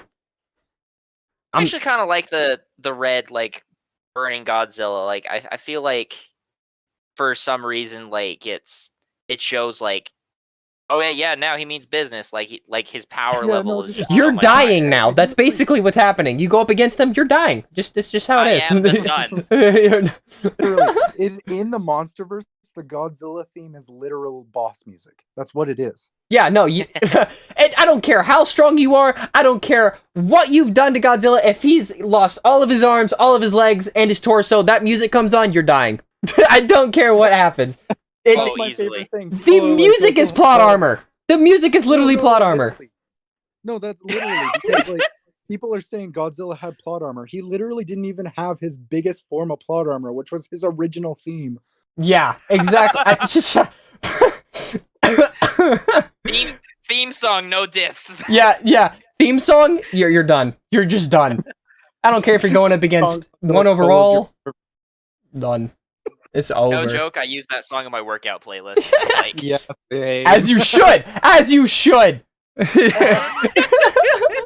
Oh man, that was good. That was good too. I actually also have the Boston battle music also. That 7-minute song, you know we're going hard. Bro, Mothra's theme, I'm not even lying, kind of goes hard towards the end. It does. Right? It literally Also, kind of does. I really love the Blue Oyster Cult cover of it that Bear McCreary did. Oh, for sure. Mm-hmm. See, personally, I hated the 98 rendition of that song. Like, I just disliked it. But Bear McCreary's version, oh, yes. Well, it's amazing. Quote unquote attempts at Godzilla. Bro, you know what they should have done in the movie?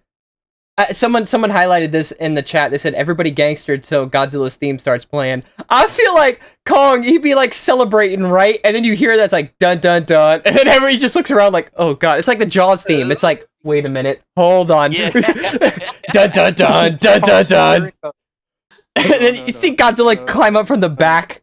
No. And then Kong sitting there like hand signals. Why do I hear boss music? He starts talking to Gia, starts freaking out, man. He's like, what's happening? And everyone's like, and Gia's even like, you're screwed. I'm sorry. There's nothing you can do about this. I'm sorry. Help bar appears. Help bar. And you start seeing like in sign language. You see the verses like fight. Wait, whoa, where are you? Hold on. When you think you beat Godzilla, then you see his health bar get bigger. Yeah, it's like it just goes from yellow to green to blue to purple to orange, and it just keeps going over. And it's like, what the? Hold on, we're overlap. What? No. What about boss music? Do you think Kong will become in sign language? Imagine it's Kong and Mechagodzilla fighting, and like Godzilla's the one gone, and then they're about to like finish off each other, and then you hear the theme, and they stop right in their tracks, and then Mechagodzilla's like, oh no, I know where this is from, and Kong's like, wait a minute, what are you talking about? What is it? What was happening? He's like, I gotta get out of here, I gotta get out, and he starts running, and then Kong's like, what's happening? And then you see Godzilla like rise up out of the rubble, and his eyes start turning blue. They're just like, boing. And it's like, oh no. It's like, and then Kong's like, oh, you want round 2? And then Godzilla just speed blitzes him right in front of him, and you see like the air and the dust just right. Okay, that's my favorite thing. That's my favorite thing about both Godzilla versus Kong movies, like even the 1962, neither one of them had the original Godzilla theme, like the perfect original. I will admit the Godzilla theme in the original 1962 was way more similar than the Godzilla theme in Godzilla versus Kong. Mm-hmm. I will admit I did not really like the Godzilla theme in Godzilla versus Kong. It definitely was Yeah, the it worst didn't. of the Monsterverse. It didn't. I will say I liked the subtle homages to the 2014 film. Oh yeah, no, I actually did like the Godzilla theme of 2014, even though it wasn't quite the original. I did like it. It was eerie and kind of scary in a way, and I feel like it's a legitimate reaction people would have to seeing like this ancient god literally rising from the ocean and just like yeah. And the human interaction was actually good. I think this is one of the few ones that are actually able to pull that off. That honestly, that's one of my favorite scenes in all of the Monsterverse was that like moment that Ford and Godzilla shared. Like you have two fighters who are just absolutely exhausted and just wanting to give up, but looking at each other and being reminded why you have to keep the fight going. Exactly. Yeah. Like you just can't give up. It's just not something. Honestly, though, I will admit when I first saw that scene of Ford and Godzilla looking at each other, I'm like, he's got brain cancer now. He's got brain cancer now. What a loser, am I right? Lol, get cooked. I feel like the government, like after Godzilla passed out in 2014, he's like, all right, just drop a nuke on him, he'll be fine. I feel like if that happens, you just get up. I feel like he definitely has some sort of cancer from the radiation. No, for sure. That's why he's not in any of the other movies, because he's probably dead. Yeah, that's what I was just gonna say. I mean, it would make sense. It really would. I feel like. Do you think they should bring Ford back for other movies? I like that. I mean, probably not a main character role, but like. But I feel like it would be a cool homage, being the main character of the first Monsterverse movie. Yeah. Oh yeah, for sure. I feel like it would be going. Okay, sorry, my bad. You keep going. No, I was just gonna say, like, you could definitely, like, you know, they made a joke in the how it should have ended. It's like, hey Ford, it's like you're a mega monster magnet. Monster magnet. Making Ford the head of like the military liaison between the U.S. military and Monarch. Ooh, that would be interesting. One of my things about 2014 though are about the two main characters, right? Like Ford and his wife, Elizabeth Olsen, and then literally the next year seeing Avengers Age of Ultron and seeing them brother and sister. I'm like, that's not right. That's not okay. No, I don't like where this is going. I understand. It's Sweet home Alabama. All right. We went on a bit of a tangent there, so do we have any more arguments? Do we want to talk about the Caesar Kong argument? I mean, that's still on the subject of... Absolutely. Okay. Absolutely. All right. Yeah, let's go into it. I'll let you guys talk about it. Let's go ahead. Well, in my we all made a King Caesar versus Kong video within like a span of 3 days of each other, right? Yeah. Yeah. That sounds about right. On TikTok. And I think King Killian replied to all of those videos. Did he switch his story up, or was it the same? I don't know. I didn't really look into it. But with mine, basically what I said, I did a comparison of like, you know, I'm a bigger guy, but I know that I'd absolutely get folded by Bruce Lee. Mm-hmm. Yeah, I wouldn't want to fight him. And his thing was like, but Kong is also a really, really good fighter, so you can't compare it to that. And I'm like, yeah, but he's a good fighter. And I said that within, but he's not a martial artist. He's more of a street fighter. Yeah, no, for sure. And actually, he's never perfected his fighting as an art. He's never done that. Yeah, I actually responded to one of your videos, and this is what it said. Hold on. Way Kong will be able to go into that fight and understand how to work with that situation. Going off what Bouie's saying here, I just want to put this into perspective. As we all know, or what you should know, is martial artists specialize in close quarters combat. And Kong, supposedly, is really good at close quarters combat. But Kong does not have a style. He doesn't have a way of fighting. He just throws punches. While Caesar, on the other hand, has learned at least almost every single form of martial arts. Now tell me, how do you think Kong is going to react when Caesar starts pulling out these combos that Kong can't dodge? Kong won't be able to react to that. He'll be more focused on the pain than anything else, while Caesar's just dishing out these combos left and right at full speed. Kong's reaction time will drop drastically because he's trying to focus on more things than one, and he won't be able to. And tell me, what happens if King Caesar starts switching up styles? What then? How's Kong going to react to that? Absolutely. Exactly. Well, and my favorite thing too, when King Killian replied to my video, is like, no, it's more like Chuck Norris versus Bruce Lee, and I'm like, that happened. Yeah, it did. And technically speaking, Bruce Lee still won. yeah, Bruce Lee still won. Bruce Lee taught Chuck Norris. He took him in as a student. Have you ever seen the video of Bruce Lee, like, beating a professional ping pong champion in ping pong with a pair of nunchucks? Oh my gosh. Yeah, I wouldn't want to fight somebody like that. And didn't he practice against? He practiced on metal dummies. The man was insane. No. Literally. Yeah, no. It's- So I used to be like obsessed with Bruce Lee a couple years ago. Something just before Bruce Lee died, he was watching videos of Muhammad Ali's fights backwards. Like he would literally watch Muhammad Ali's fights in reverse in preparation to try to beat him. That's how insane this man is and his analytical like fighting abilities. It's insane. Like he would focus on every single weakness in his body. Bruce Lee did say before that Muhammad Ali would probably beat him in a fight due to size. But you got to remember, Kong is not Muhammad Ali. No. Nor is he That's not Mike even a fair Tyson. comparison. Nor is he Mike Tyson.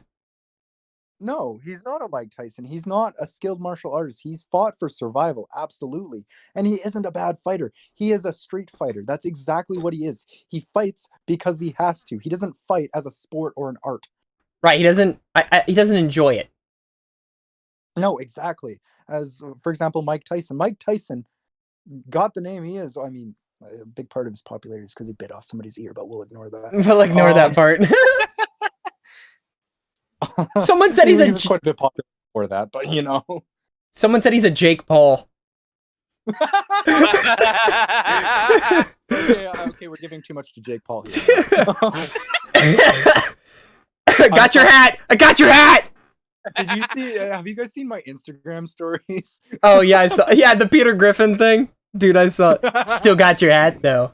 So I saw the Blake Weber dub of that. Really, I got your hat. Very whiny voices. Nah, With dude.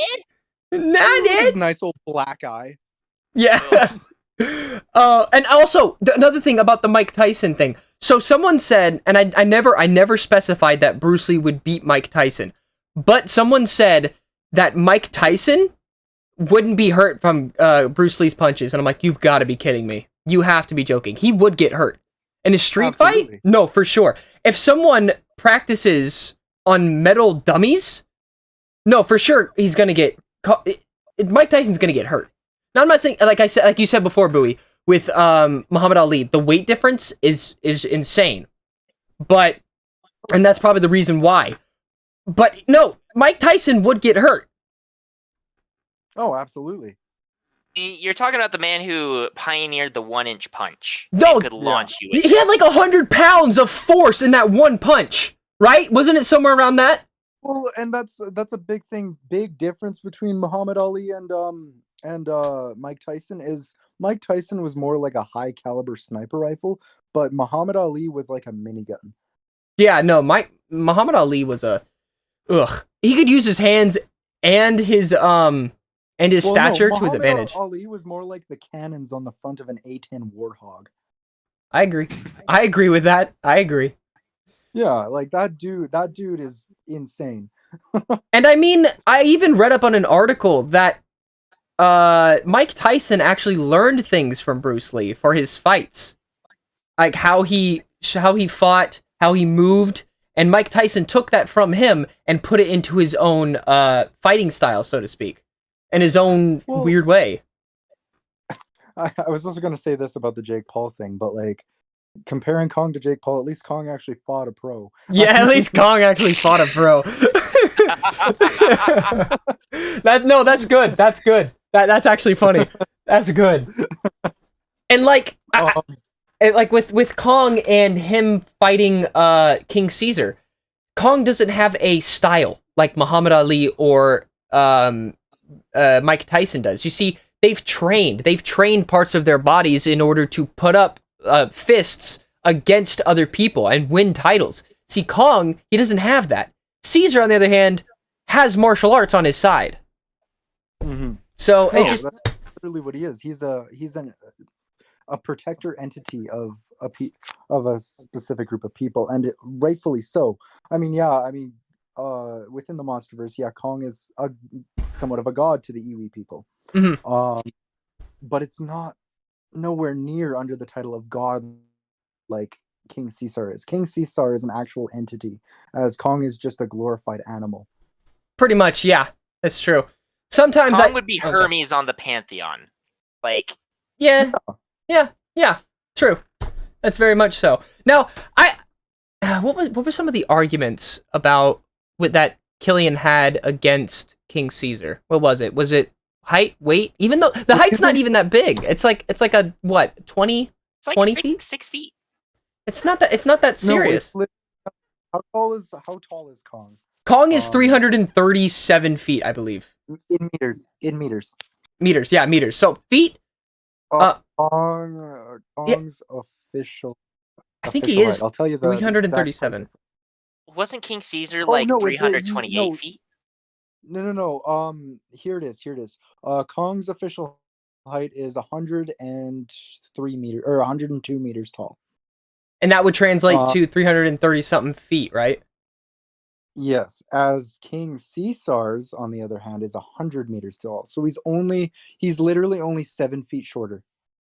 Yeah, see, it's not that big of a deal. It's the same thing with Godzilla and Kong. Now, granted, Kong lost in the end. Godzilla's way bigger of a height difference. Like Godzilla's 393.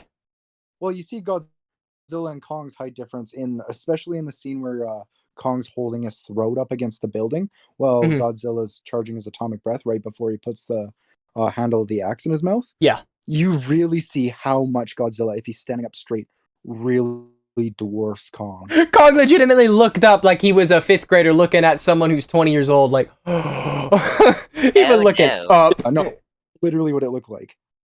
Yeah, no, for sure. Like, the height difference for Caesar and Kong is not that different, so this would be a fair fight. Yeah, no, the weight difference is there. The weight difference is absolutely there. We don't know Kong's official weight, but going off of how Godzilla was able to throw Kong around, I estimated around 70,000. I can actually 75,000 tons. I can actually check. Hold on. Let me see. I don't think he has an official height. Oh, Wait, I meant. I don't think so. Hold on.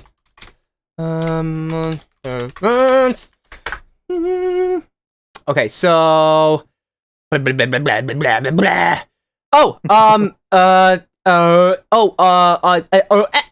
100,000 tons. 100,000 tons. So Yeah. King Caesar.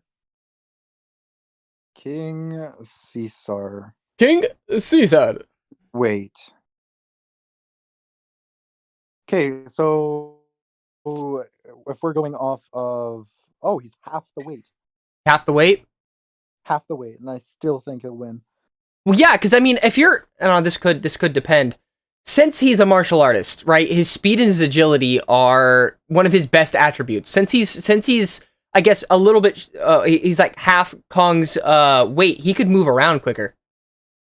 Yeah, that's what I'm thinking, at least. Caesar has an insane power output. 1 sec, I will figure this out. But you also got to consider like muscle density, like how much of King Caesar is actually muscle. And if he's that light, I would be willing to say that almost all of him is. Yeah, because like take this into consideration. You've seen Final Wars, right? Yeah. You remember the scene when King Caesar literally soccer ball kicked Anguirus? Oh yeah, and then Godzilla knocked him out of the way. Yeah, and Anguirus is 60,000 metric tons in that movie. And the force required to kick that far is something that we've never seen Kong do before. Wait, did he run up to that, or did he just kick it from right there? He did run up to it and jump kicked it. Oh, jump kicked it. Ooh, interesting. But it's still it's still valid because that's still something you can do in a fight. That's true. Yeah, no, that's feats right there. I mean, to be able to do that, and like with the amount of force and like how fast it went, that's got to say something. Oh, Yeah. exactly. Yeah, so I mean, it just makes sense that Caesar would win this. Oh, absolutely. And just the martial arts in general. It's like it's seriously I really thought my comparison of me versus Bruce Lee is very compatible here. I mean, Mhm. maybe not quite. I don't think I'm quite the fighter that Kong is still.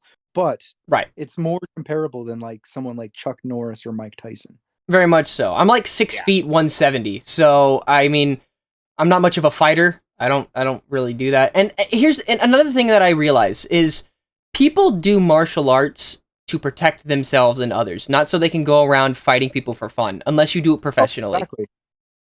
Oh, exactly. Yeah. Um So and yeah. I did a little bit of like I did boxing and whatnot, and I did taekwondo, but that's still nothing compared to Bruce Lee, Bruce Lee. he devoted his entire life to that. Oh no, absolutely.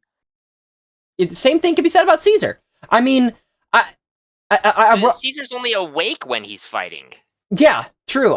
It's like I think I heard something on the what's it called, on a kaiju profile. He is what's it called? He's not muscle. I mean, he's not like skin and bone and whatnot. If anything, he is like rock, but hard rock to where it can't break from just one punch. Because if he's able to tank blows from Mechagodzilla and whatnot, then I mean, and I'm using feats from the Showa era. I'm just taking that and moving it over to the Final Wars because if the feats are still the same, so to speak, then it would transfer over. But I could be wrong about that. It just makes sense. Like he wouldn't.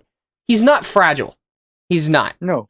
And if you're like honestly, the whole rock thing that makes a lot of sense based off the deities that King Caesar is based off of. Mhm. He's based off of the lion statues that you see outside of the Asian temples and whatnot that are literally designed to fight away demons. Yeah, exactly. So he would not just crumble from one hit. No, he's Absolutely built out not. of sturdy rock. Yeah. No, I As completely agree. Kong is literally bone and muscle. That's what he is. Mm-hmm. Kong is a big monkey. Big That's what he is. Monkey. Do you think Kong has human level AP durability? Do you think? Like scaled up, yeah. Yeah. I mean, because Maybe slightly higher. Well, I feel like it would.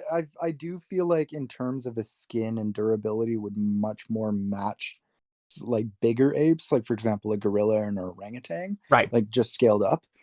Okay. Like his body structure is more similar to a human, or more so similar to the Neanderthal, but overall durability wise, definitely more like.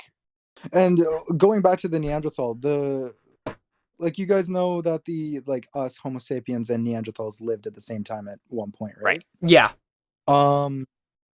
Neanderthals, their whole fighting style is that they got up close and personal with things because they're able to take the hits. As Right. we were more range, like we made throwing spears and bows and arrows, as Neanderthals literally just used spears and rocks and axes and stuff because they were able to even tank a couple hits from even woolly rhinos. Right. Yeah. Holy shit. That's insane. And do you think? Oh, sorry, my bad. Keep going. My bad.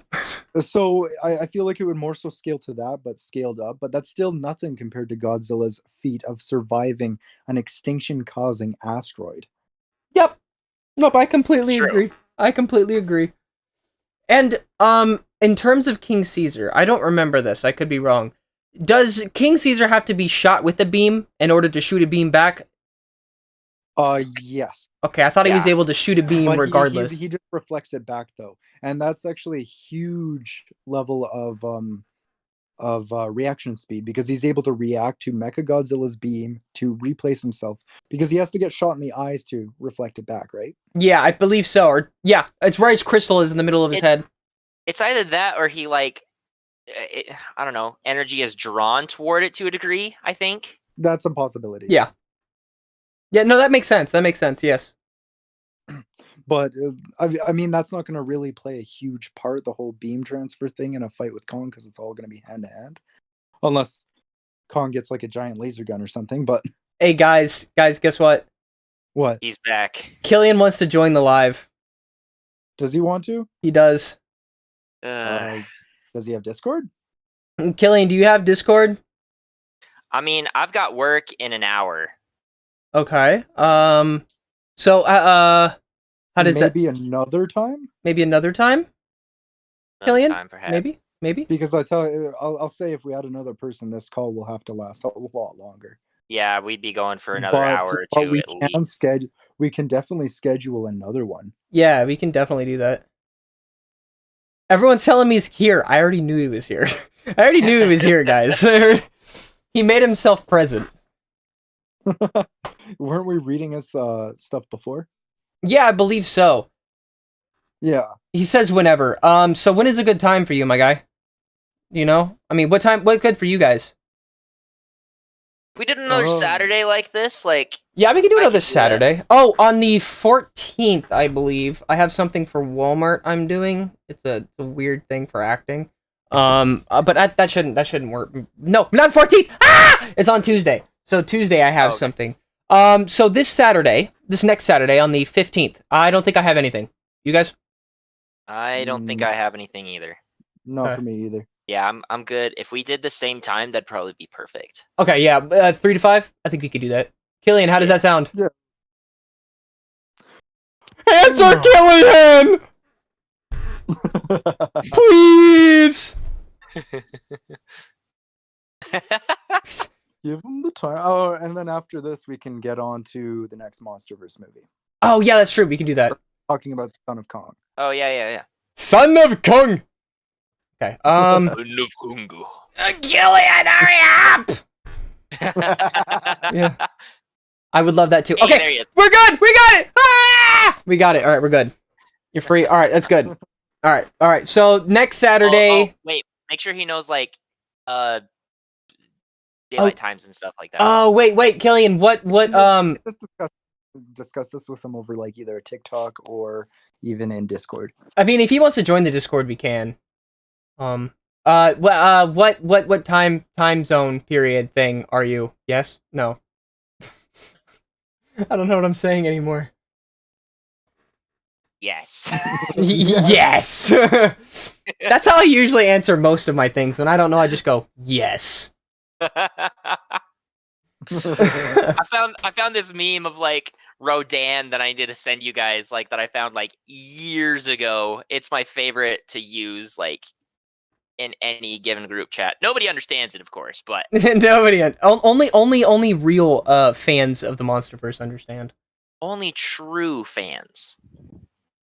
Someone said that he says he lives in Louisiana, so Heck is So- that's Central. So that would be it's 4 o'clock where I'm at.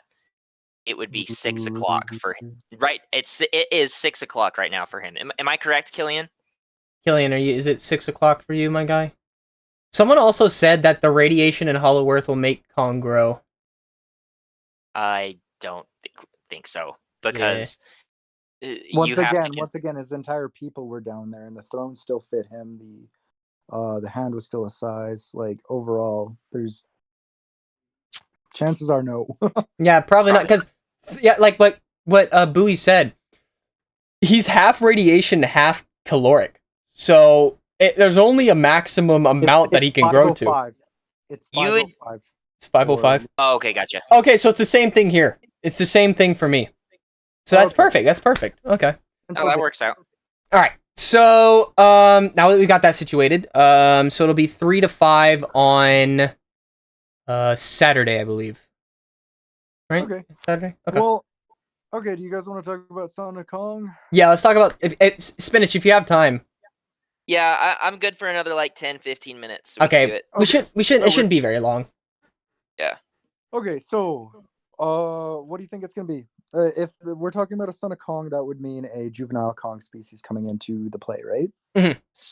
So I find that difficult to pull off, because you need to have a couple very specific tropes. I think you'd either have a clone, which isn't impossible. You could also have the classic frozen in ice or amber trope, Right. or just I don't know. The adoption trope. Kong runs into his high school lover. It's like, It's you! I found you! Just straight up adopts them and like just finds one just running around Hollow Earth. What are you doing? Kong joins Well, the I watched the cinematic Goji- stepdad universe of like the Mandalorian and The Witcher and Yeah, no, for sure. Oh my god. Goji Center video on this about the possibility of another one that also had their parents killed. And Oh. I feel that would also like lead to a bond between the two, because obviously it's like kind of the same upbringing.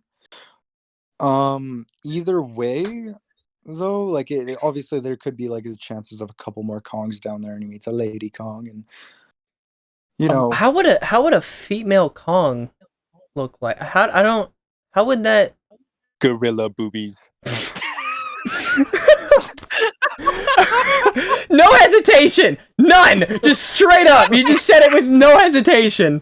the first R-rated Monsterverse film. I don't even understand. I feel like since they have to reproduce asexually, right? So like kiss, and that's how a baby is made. That's Yeah. Rodan comes in with a baby like Like a freaking stork. Yeah. We couldn't afford a stork, so we got Rodan to do it. He's like wearing a hat or a sash or something like that. I would pay to see that. I would. Oh my gosh, that'd be so funny. He's like wearing a fedora or something. He tips his hat, he drops it, takes his No, talon, tips it. He's literally the Fiesta Stops meme. Hang on. The Fiesta Stops meme. Oh my god. All right, Your so baby, madam. now, an I mean, like, enemy- brief side note, I really want to see Rodan make a return. He was really cool. No, for sure. Spin-off movie? Yeah.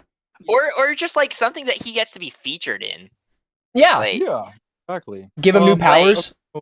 Now, a big enemy for Son of Kong. My first thought was Gorosaurus. Yeah, that Because has been it makes hinted. sense.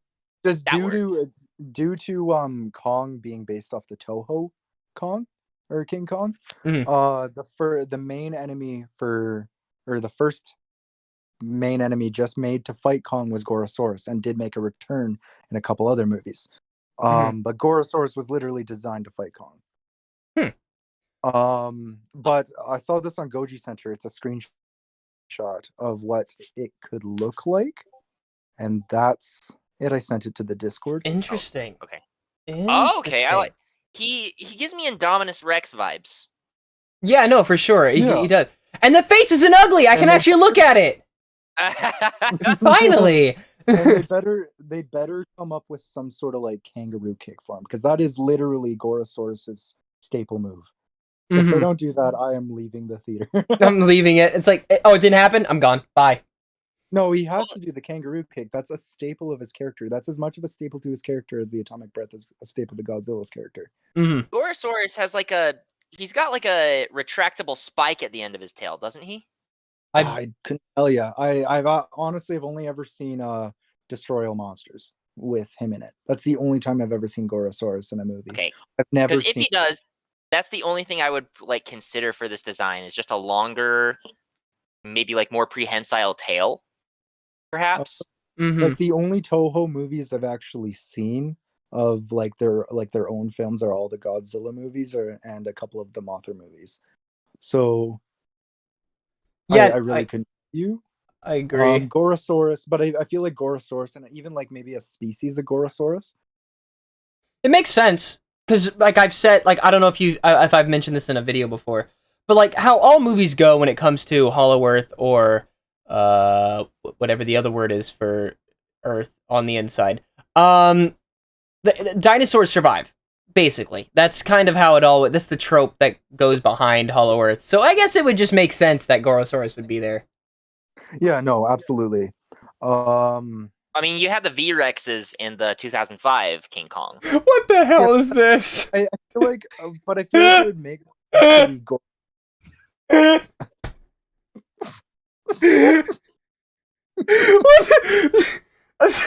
Commit genocide. The Fiesta stops. Are you kidding? Are you kidding? The face is just like he's like I can't do this right now. I can't do this right now. The commit genocide in Smash reminds me of the whole sneezes in Braille meme. I can't. My favorite thing is to zoom in on Kevin in the corner. Yes, and good. That's a group chat when I'm agreeing to them. So I just Yes, go, good. Oh my god. I can't with you guys. I literally can't. This is actually funny. I feel like we would call not even to have a freaking live stream, just to have fun. Oh yeah, no, for sure. Just like post stupid pictures and just show them over stream. Like that'd be so funny. I actually. Oh wait, what about the Shin Godzilla thing? You remember when he was flying with his tail? I want to find it. Hold on, I'm gonna find it and I'm gonna post it. Hold on. I really wish the stream could see what we were sending. Honestly, hold on. I'm gonna put it up. I'm gonna find it. Make sure it doesn't destroy your audio this time. Oh, it won't. Trust me. I hope not. At least. I saw that in the last live stream. I'm like, oh Jesus. Oh, I found it. I found it. Yes. Oh no, where is it? You're gonna love this. You're gonna love this, Spinach. I'm not even lying. This is gonna be the greatest thing you've ever seen. So excited. All right. Where is it? Where is it? Where is it? Oh, there it is.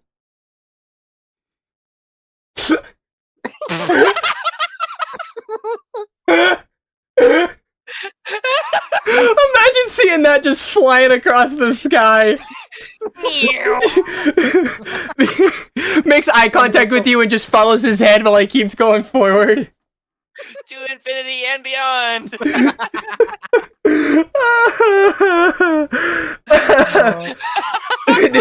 This podcast has gone so off the rails. I can't even tell you. In the best possible. I don't even remember what I was talking about until I saw those memes, and I just couldn't. I don't either, man. I seriously don't. This has gone off the rails. This has just gone off the rails. Well, yeah, oh my god. Gorosaurus. Basically, my only wants for Gorosaurus. As a kid, I really like Gorosaurus. Actually, he has to have the kangaroo kick, absolutely. And there's just so many ways they could do that. I feel like they have to make his legs a little bit longer. Make him more like a kind of a Jurassic Park Velociraptor sort of look. Well, no, I still want him to be tanky because that's like his character. But I want him to have like longer legs. I had to. I can't see it. Just you gotta download it and then download it and you'll get it. Open in. What? Open in. What? Copy. I don't know.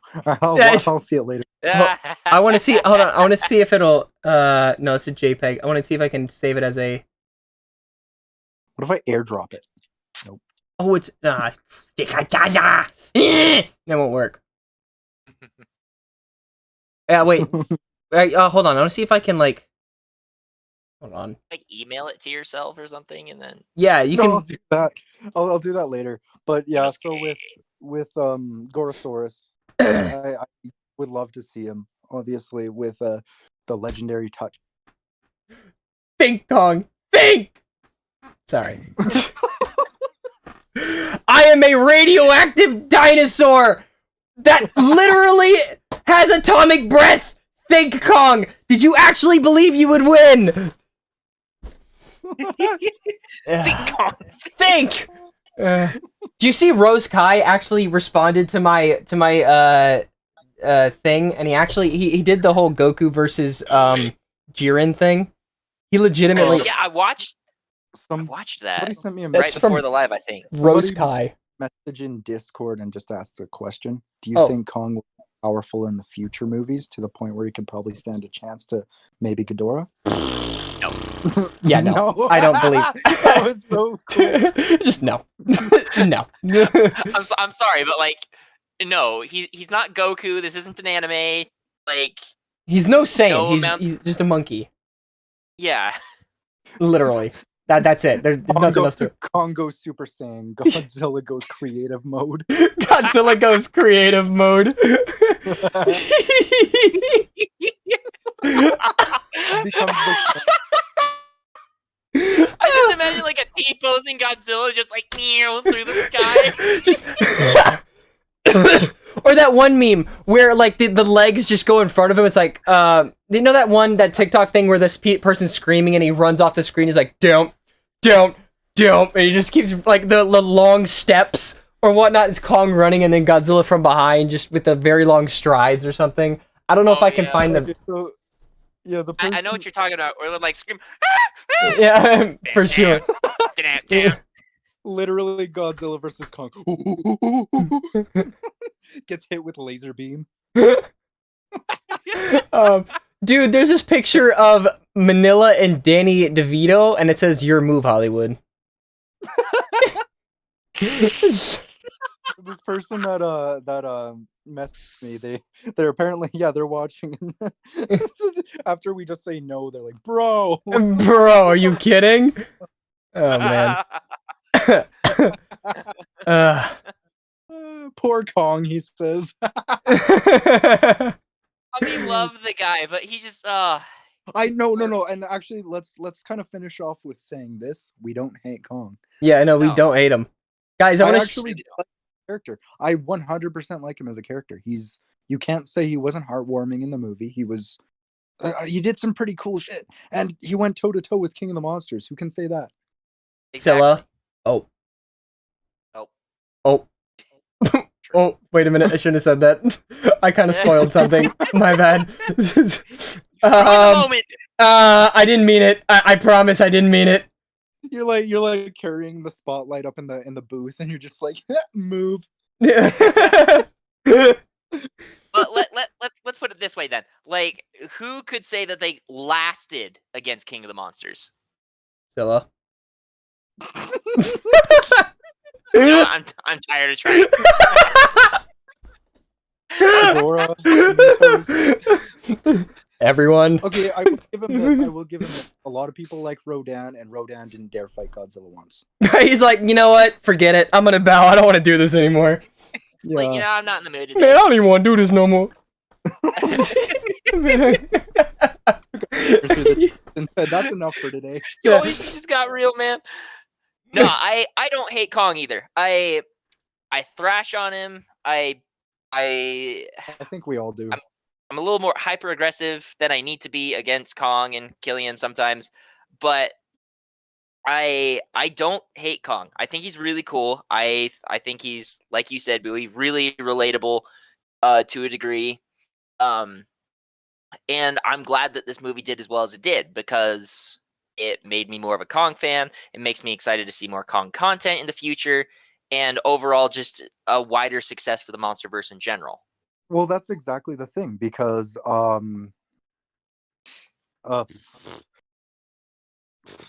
hate my train of thought.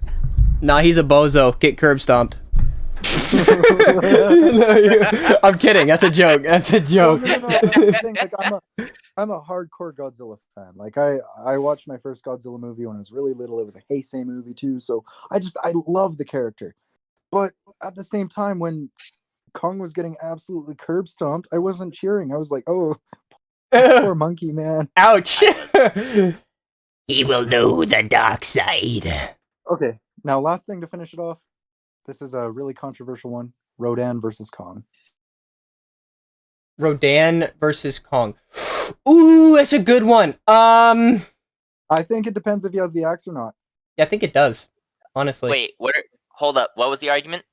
Rodan versus Kong. Yeah, I've done on this one. The fact that, like, you know, Kong is a little vulnerable to fire, and I mean, we don't exactly know the feats that Rodan is capable of, but we can't really go off of that. I personally think that, like, Rodan still could take the dub with his speed and, you know, like, just the fiery, combustible nature of his physiology. Kong does have the massive weight advantage. He does. He definitely does. With the axe, if Kong is able, I do feel like if Kong is able to just strike Rodan mid-flight with the axe, I don't feel like Rodan's going to get through with that very well. I mean, you saw what the Stinger did, like penetration damage. Yeah, I have to. Yeah. I have to agree. I think Kong would win this. I mean, yeah, Rodan's got his wings and whatnot, and they're able to. I feel like without the axe, though, I feel like every bit of damage Kong's going to try to do, he's just going to end up hurting himself. Kong doesn't do anything to Kong. Well, I hope not, because then he'd be injuring himself. No. When any sort of damage he does to Rodan, yourself. like without the axe, I feel like he's just going to be burning himself, right? Yeah. So I think I don't. Here's the thing about Monsterverse Rodan, and we discussed this a little bit. I think they didn't really give him very many power-ups. Yeah, he can rest in lava. That's cool, but he can't stay there during the fight. It's kind of like you can't really do that. They didn't give him very many power-ups. All he can do is fly and grab things and bite things. That's it. Oh yeah. So I mean, I'd have to give it to Kong for this one. I mean, honestly, I don't see Rodan winning as it stands right now. Yeah. I mean, I'll stick with my opinion. I think Rodan could take the win, but that's a strong maybe. Like you guys said, the advantage is to Kong on this one. Yeah. I have to agree. Someone, Killian said something on the lines of, "I can't believe I finally get to debunk you guys. 3 versus 1. This is literally Kong versus Ghidorah. CWSpinach would be Kevin. I want to be Kevin! I'm the one who came up with it! Killian, you commented on one of my videos, and I told you explicitly, Kevin would be licking Kong while his brothers choke him out. Yeah, pretty much. He'd be like, "You're kind of cool. Can we be friends?" You know what? I'm fine with being. Oh, who's the one on the right side? Ichi. It's a knee. Wait. Ichi, knee, son. It's 1, 2, 3. Ichi. Okay, gotcha. Okay, so see, I always thought like the middle head is number 1. Oh. Wait, is that true? Is the middle one? Well, like I don't know. I thought the middle one was Ichi too, and I thought the right head was knee. At this point in time, Destroya would win. Destroya would win no diff, regardless of which Kong you use. Destoroyah solos the Monsterverse. Yeah, Destroya solos the Monsterverse. Most Heisei kaiju do. Space Godzilla solos the Monsterverse. Yeah, pretty much. Heisei Godzilla solos the Monsterverse. Yeah. I'd argue that even Batra would have a good chance. No, Batra as a larva was planetary. Oh no, Easily. absolutely. Like in his fight with Godzilla, they shifted tectonic plates. Like the Muto Prime can. Yeah, exactly. Batra. Am I serious? Yes, I'm dead serious. Destroya wrecks Kong, he curb stomps him. Have you seen the movie, Killian? Have you seen Godzilla vs. Destroya? You know his horn works like a. It's a fucking lightsaber. Yeah. It's quite literally his horn was able. You know, originally they weren't going to use Destoroyah and they were going to reuse Bagan. Oh no! Don't modify him more than. No! Don't use. No. What are you gonna do? Add more saws to his hand? Is that what we're gonna do? No, thank you. So stupid. Why? Well, what movie did Bagan ever even get a movie? I don't even know. No, he didn't. No, he didn't. Yeah, it's just in video games, eh? Yeah, him and Varen, I think. Varen was in Destroy All Monsters. Oh yeah, that's right. Yeah. At this point in time, Destroy would have the upper hand. He always will have the upper hand. Varen granted only within Destroy All Monsters only had a good 6 seconds, but I think most of the monsters had a good 6 seconds. Yeah, no, a big number of the monsters didn't even show up to the Ghidorah fight. Varen was one of them, and another one was Manda. They quite literally went halfway after the fight ended. They're like, "Oh, guess I got to turn back." All right, just turned around and went back to where they were. Wasn't Manda got his own spin-off. Wait, what the hell what did Killian just say? Not if Kong gains ambition? Ambition won't help you in the fight against Destroyer! Are you kidding? Like, no! Absolutely It's not! literally like, if you or I decided to go like... Toe-to-toe with let's Hulk! fight If I went If toe-to-toe with try hard Hulk... and believe in myself enough, we're gonna win. Yeah, it's literally like me going up to, I don't know, Dormammu or something and being like, oh, the power of friendship will help. Yeah, or like going up against Galactus. I'm gonna beat you, and that's all, like, it's just words at that point. With a positive attitude. No, Killian, answer me this question. Have you seen Godzilla vs. Destroyer? Have you seen the movie? I bet you he'll say that he beats Void Ghidorah. Or something along those lines. I don't... Didn't he already say something like that? I don't know. That's literally Maybe. like me trying to fight God right here and now. It's like me going outside, screaming at the sky like, yo! Put him up, homie! Put him up! Yeah, someone said I can beat Goku with ambition. He's seen the movie. He has. You should know that even like the most powerful form of Godzilla, almost to date, pretty much died to Destroyer. Yeah. On top of Burning Mode and Red Spiral Rays. 7 of them, I believe. Yeah. I'll beat Conor McGregor with ambition! That's how Jake Paul's gonna do thing. And guys, we have to use ambition now every time we do a versus battle. The power of ambition will definitely work. I think this is the last one. So somebody just said Kong 2021 versus Attack on Titan. This one's in favor of Kong. Yeah, I'm in favor of Kong on this one. I mean, yeah, that should be pretty self-explanatory. That should be pretty self-explanatory. Ambition solos. Ambition solos. Ambition solos. Kong get to have his lightning power? No, he doesn't get to have his lightning powers. It's not a thing. It doesn't exist in the Monsterverse. You can't say it. It's like Shin Godzilla. It's like saying the 5th or 8th forms exist when in fact they don't. That's the same possibility here. Jake Paul only fights retired Chuck E. Cheese employees. But because Killian, at that point, we can just make up abilities for, like, it's like a doodle fight from middle school. We get to make up powers. I get to give like I don't know. Then Destroyer has mind control. Yeah, Destroyer has mind control. I was on mute the whole time. Oh shit! That's cheating, then? How is it cheating? What do you mean cheating? You posed the question. Yeah, how does that cheating? Okay, Destoroyah, you said Kong could beat Destoroyah. We're talking the same kaiju that basically will almost beat the stronger form of Heisei Godzilla. Heisei Godzilla cells are able to survive supernovas, multiple of them, and black holes, being wedged in between black holes and come out unscathed. And his regeneration is insane, my guy. Insane. In Godzilla vs. Destoroyah, Godzilla literally got cut in half and his body just stitched it back together from the lightsaber horn. But ambition. But ambition, yeah. But ambition. I'm sorry. I'm a little turned that my you were muted.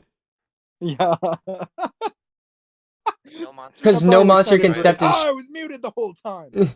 No monster can step to destroy without having special abilities. Void Ghidorah, he doesn't have special abilities. That's just a part of him. Being able not to be touched, that's just a part of him. Yeah, exactly. Like, everything that we're pulling into play has been proven previously. Godzilla Earth, he doesn't need his powers. He can just step on Destroyer. Yeah.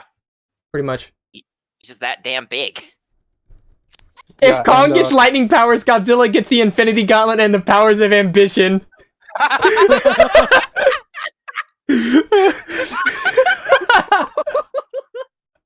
Oh my gosh, this comment section is killing me. This is good. This is good. Give Kong his lightning powers and it's a different scenario. Not even close. Not even close. There are no lightning powers. Like, Even if you were to use the old version, it still would stand no chance against Destroya. Even the GVK version, you'd still stand no chance against Destroya. I've talked to Grant about this, but I thought it would be really cool if like Kong was able to construct like a throwing spear or like a bow and arrow or something. Yeah, that'd be kind of cool. Or like a shield, a Godzilla-based shield. Oh, that'd be dope. I'm serious, guys. Kong with ambition. You're trolling at this point. No, like You're trolling. You have to be. somebody go, man, stop. Man, stop. Oh my goodness. Oh yeah, we're talking literally. We're talking about the thing that is literally the perfect life form. The cell of the Monsterverse. Oh man. Oh. Could Give you him imagine if they don't use Destoroyah for like a final villain and they use something like Bagan for the monster? Bruh, Manda. It's like, are you kidding? Are you kidding? Are you kidding? Guy playing Mantis. I would absolutely love to see Manda. No, for sure. Absolutely love to see Manda in the Monsterverse. But Somebody pulls I out. wanna Oh, see- hey, Shenron. With the power of ambition, I will fly with Shin Godzilla. I will evolve like Shin does with the power of ambition. all right, so Spinach, you got to get to work here soon, don't you? Yeah, I do. I gotta log off. So Okay. All right. So All right. you guys want to name here? Yeah, we can end it here. We'll start up again Saturday. This is gonna be fun. Saturday's gonna be fun. Saturday's gonna be fun. I'm actually. I have really something in to for look us forward to. Yeah, same. I'm really in for us being referred to as the Ghidorah heads. What? No. No. Kong is kind of like Beerus. I'm done. I'm done. No, I'm done. no. I'm done. I'm You're done. trolling at this point. You're Give me trolling. one example. One example. What? Can he destroy Like, worlds? You have to pull up with actual examples. Like, I mean, you have to I'm be serious. Like, no, yeah, no. This is what Spinach is saying, and I'm sorry if I'm interrupting. You have to bring verifiable facts. You can't just bring speculations into this. This is a debate. You have to bring that into your Evidence. evidence based on why Kong would win against so and so. You have to this is this is us being serious right now. You absolutely. have to do that. Kong beats one above all. With the power of ambition. The power of No, Kevin solos with the power of ambition. Yeah. dude, my lizard Josh solos with the power of ambition. My cat solos the power of ambition! Have you seen what Beerus does when he gains ambition? When is he ever ambitious? He's always pissed off and hungry all the time. Same. Literally. Like, when is he ever ambitious? If Alright, Manila gets so- ambitious. But you Alright, can't we probably- compare Beerus to Kong. Like, Beerus would flick him and he'd die. The head's gone. All right, so Because Beerus literally is a god. Literally! Okay. Alright, Like, we I'm... refer to Godzilla as a god, but Beerus is a god. Yeah, I'll even admit Godzilla loses to Beerus. I'll admit that. No, absolutely. There's no way around absolutely. It's like when I see things like Jormungandr versus that was a horrible pronunciation. Yorban Gundar. it. And then Gundar. But him versus the legendary Godzilla. I saw that on TikTok once, and I'm like, are you joking? Killian. Ambition has nothing to do with Kong and how he beats Destroya. No, You- it's that's like saying like my 10-year-old brother with ambition can beat a grizzly bear. It's not happening. Yeah, it's not happening. If you are going to pull something like and refer to it as ambition, it has to be measurable. Like, It has we to have be. to say like X amount of ambition does this. Oh yeah, I can already But so far we have no evidence to support that whatsoever. exactly. I can already, and this isn't an attack at Killian, but I can already hear him saying, it took 3 of you guys to debunk me. I can already hear Because it. you won't enter the playing field. And this is like next Saturday. After that, I'm almost betting, and I probably just gave him an idea. He's gonna be like, yeah, the only reason they beat me is because there was 3 of them. They couldn't do it 1-on-1. And Okay, do you want to? I mean, we could. We could. But I mean, I'm being serious. Like, I'm being genuine. It's like I'm pretty sure that's what he's gonna say. Like, I'm not attacking him. Don't get it wrong. I'm not attacking him, but I feel like that's what's gonna happen. No, it's all friendly debates. It's not like we're out here at each other's. Clip Yeah, this no. in the stream for future purposes, like evidence. Like, Yeah, we called this. yeah. Clip it. Somebody clip it. I've got 36 people in here. Someone please clip it. Yeah, one of you can be helpful. Yeah, Alright. someone be helpful. We should probably let Spinach get ready. Yeah, that's true. All right, Spinach. I apologize. I apologize. It's all good. It's all Alright. good. Okay, I will catch you guys later. All right, my guy. Thank you for joining. I appreciate it. Hey, no problem. See you guys next week. See ya. Bye. All right, Bowie. Oh, what's up? He said he could take us all on. I mean, if you don't have facts, and I'm being genuine here, Killian, I'm like legitimately being heart to heart right now. I'm being serious. If you do not bring facts to this fight, it's going to be invalid. Or to this debate, it will be invalid. And I'm being serious. Like this, like, and this is not being mean, but don't waste our time. If you're not going to bring in facts to this fight against Godzilla or any of the other monsters we talk about, do not waste our time. I'm being sincere about this. Yeah. No, that absolutely. Because you can't, like, ambition is one of those ones you absolutely cannot use. It's just... It's like speculation. You can't use speculation in an actual fight with feats that exist. No, yeah, precisely. It's like, yeah, oh, a mouse can beat a lion with ambition. That's not how it works. Yeah, that's true. But seriously, I want you to be legit about this. Like, I firmly believe that you could actually do this. I do. I just want you to... You realize the majority of the time Oh, sorry, what's up? What were you saying? Oh, yeah, it's just basically do your research, know the feats of these characters, and Yeah. understand where it places, right? Yeah, he said you realize you don't use facts the majority of the time. That's being biased. I'm going to be honest. I'm not going to lose my mind over it because I know I do. I've had many people say that I do. Even Bowie admits that I do. I'm going to ignore that. I'm not going to lose my mind over it. There's no need to. I'm not going to attack you over that. You can say what you want. It's your opinion. I mean, it's okay. In my case, I usually use math to even determine physics of these fights. Like, I don't know math. I'm not good at that. I'm not good. But yeah, no, I do in fact use facts when it comes to this kind of stuff. I've backed it up with logic. So, I'm not going to lose my mind over it. It's fine. So that was the Kong argument debunking podcast. So thank you all so much for watching. Thank you, Bowie, for joining. Yeah, joining. That makes sense. I enjoyed it. We're good. Thank you for joining. That's a joy. My God. Okay. And y'all be back here Saturday because it's gonna be fun. Oh, it's gonna be fun. It's gonna be fun. I promise you. So are my videos not valid? Is that a question for me? No, that was Killian asking us if his videos were valid. Depends. I've actually seen some of them that make sense. I'm not gonna lie. I've seen some of his videos that make sense, and they're not usually about stuff like Kong versus Behemoth or whatnot.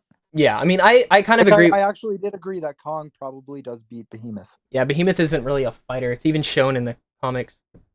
Yeah, I did 100% agree that Kong probably does beat Behemoth. Yeah, so I'll look forward to it next weekend. So thank you all again for watching, and I will see you all later. Hold on, what's this? Peace!